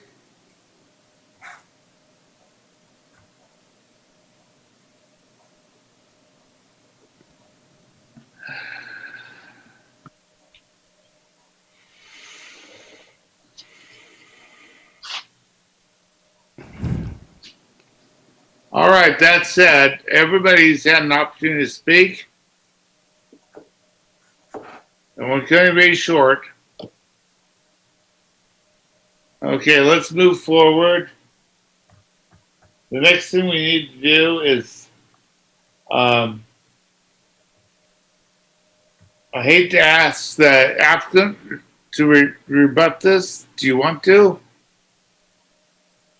At this point, you know, I like what Keith said. I mean, we're at the beginning stages. This is just the conceptual design. We haven't really got into the plans yet. So basically, I think a lot of it's just premature. We're forward thinking for what they have. So no, I don't have anything else to say. I mean, the project is what it is. And I honestly believe that it will be a benefit to the city and to Skies Havens. I know they don't think that, but you know, they have a beautiful view of the mountains from their pool area. It's gorgeous. And you know, across the street there's Agua Soleil Hotel, so that's a couple stories as well. So I don't think, you know, I think that it just may be a little, you know, they feel a little fear, but you know, I don't think it's going to be that intense. So. All right, Ms. James, thank you so much. Thank you. Okay, so that would be the rebuttal. So we're going to go ahead and close the public hearing at this point. And we're going to open this up for Planning Commission discussion, which, let's face it, must be interesting. Anybody want to start?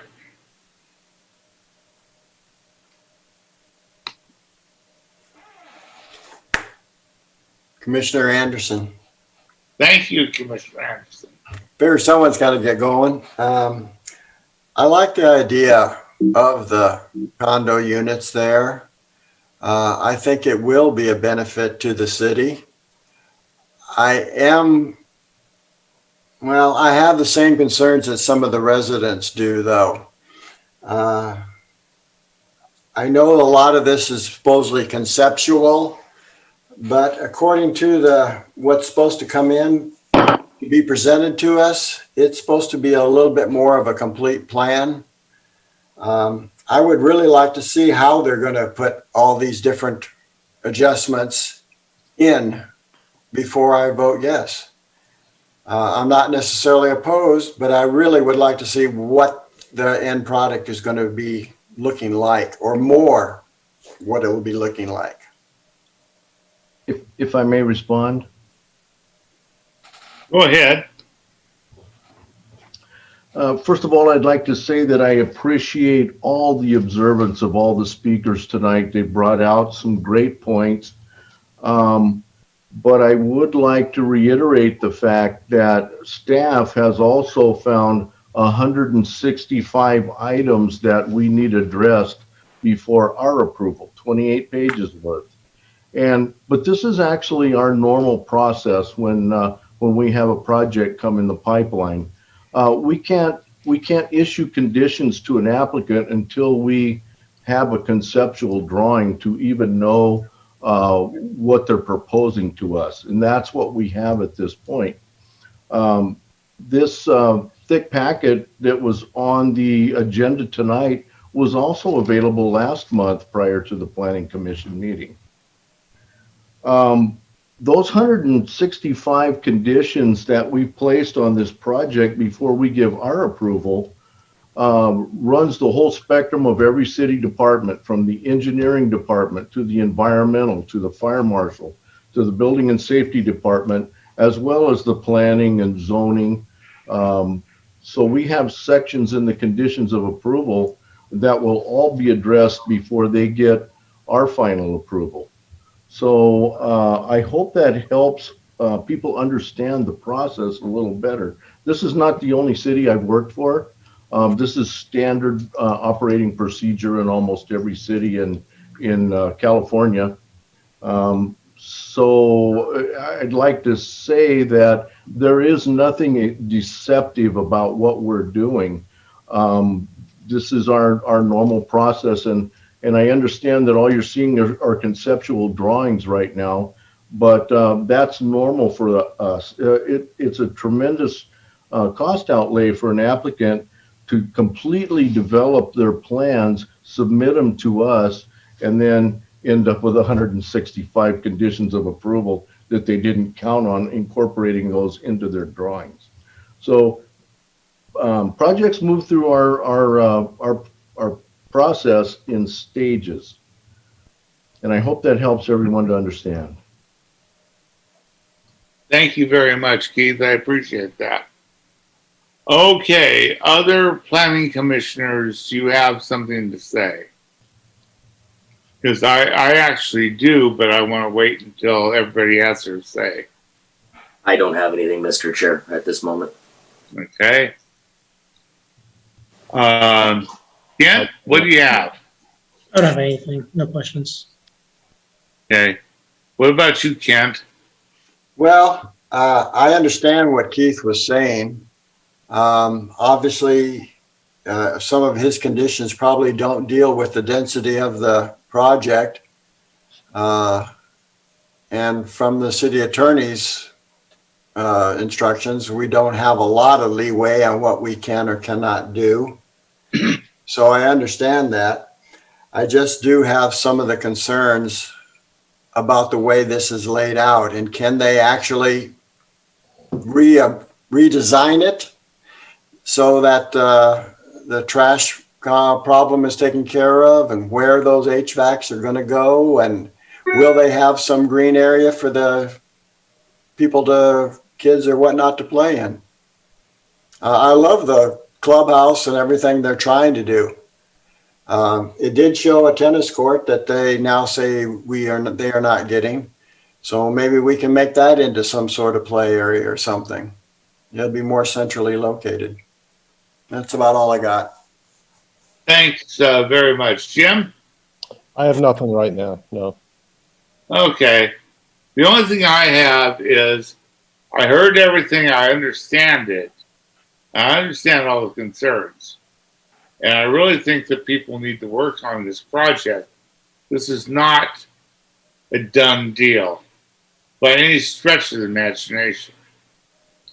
So, but as far as we are in our jurisdiction in the city, I think we need to move forward. So I'm going to ask that we approve staff recommendations. Is that a motion? Can we get a second?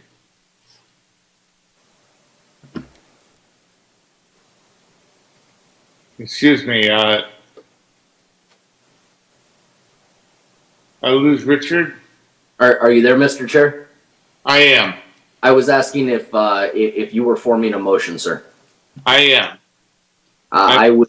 I'm moving staff recommendations because statutorily that's what we need to do. I'm going to second your motion, Mr. Chair, and on top of that, I'd like to say I have my parents that live in a senior community, and I do. My heart does go out to these folks. Times change, things go on, and cities develop. As our chair stated just a few moments ago, there's only so much within our purview that we are allowed to do and not do. And at this particular moment, I think this is going to be a phenomenal project of Desert Hot Springs. So I do second that motion. Thank you, Richard. Any further discussion? Not hearing anything, can we move to a vote, please? Commissioner Anderson? Can you move on and let me think on this for a minute? Commissioner Aragon? Aye. Commissioner Duffel? Aye. Vice Chair Nindell? Aye. Chairman Buchanan? Aye. Commissioner Anderson? Well, with reservations, I will vote aye, and hopefully the building, and Keith, you can come through and get all those requirements done so that we can make this a better project. Motion passes unanimously. Okay, and let me say, because I know I'm on mic, I'm with you, Kent. Okie dokie. All right. So I think we need to do what we need to do. So, Mr. Chair, if I may interrupt you, I just wanted to put out there that, of course, just like we do most other projects, if anybody would like to appeal this decision, it would go to the city council. They would need to appeal within the time frame. Again, it's either 10 or 15 days. I will get that down for next time, but they can immediately call the city clerk if they so wish to appeal. This way, everybody knows that that is available to them. yeah, and Jennifer, I have 11 pages of notes if you want them. Just saying. Okay. So where were we?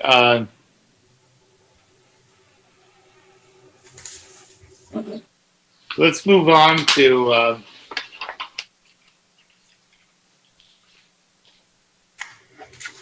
is there any public comments right now? No, Mr. Chair. Thank you. Okay. Do we have any, I know I'm out of breath, but does anybody else on the commission have anything to say? Nothing from me, Mr. Chair. Thank you. Anybody else? Nope. Long night. Well, you can talk if you want, Kent, you know? You're new.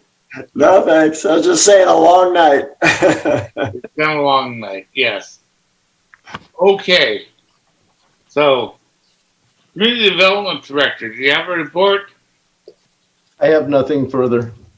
Okay, welcome, Keith. We're happy to have you here. Thank you, sir. We're happy we have somebody at the rudder. Okay. So, the next thing is adjournment. We are adjourned.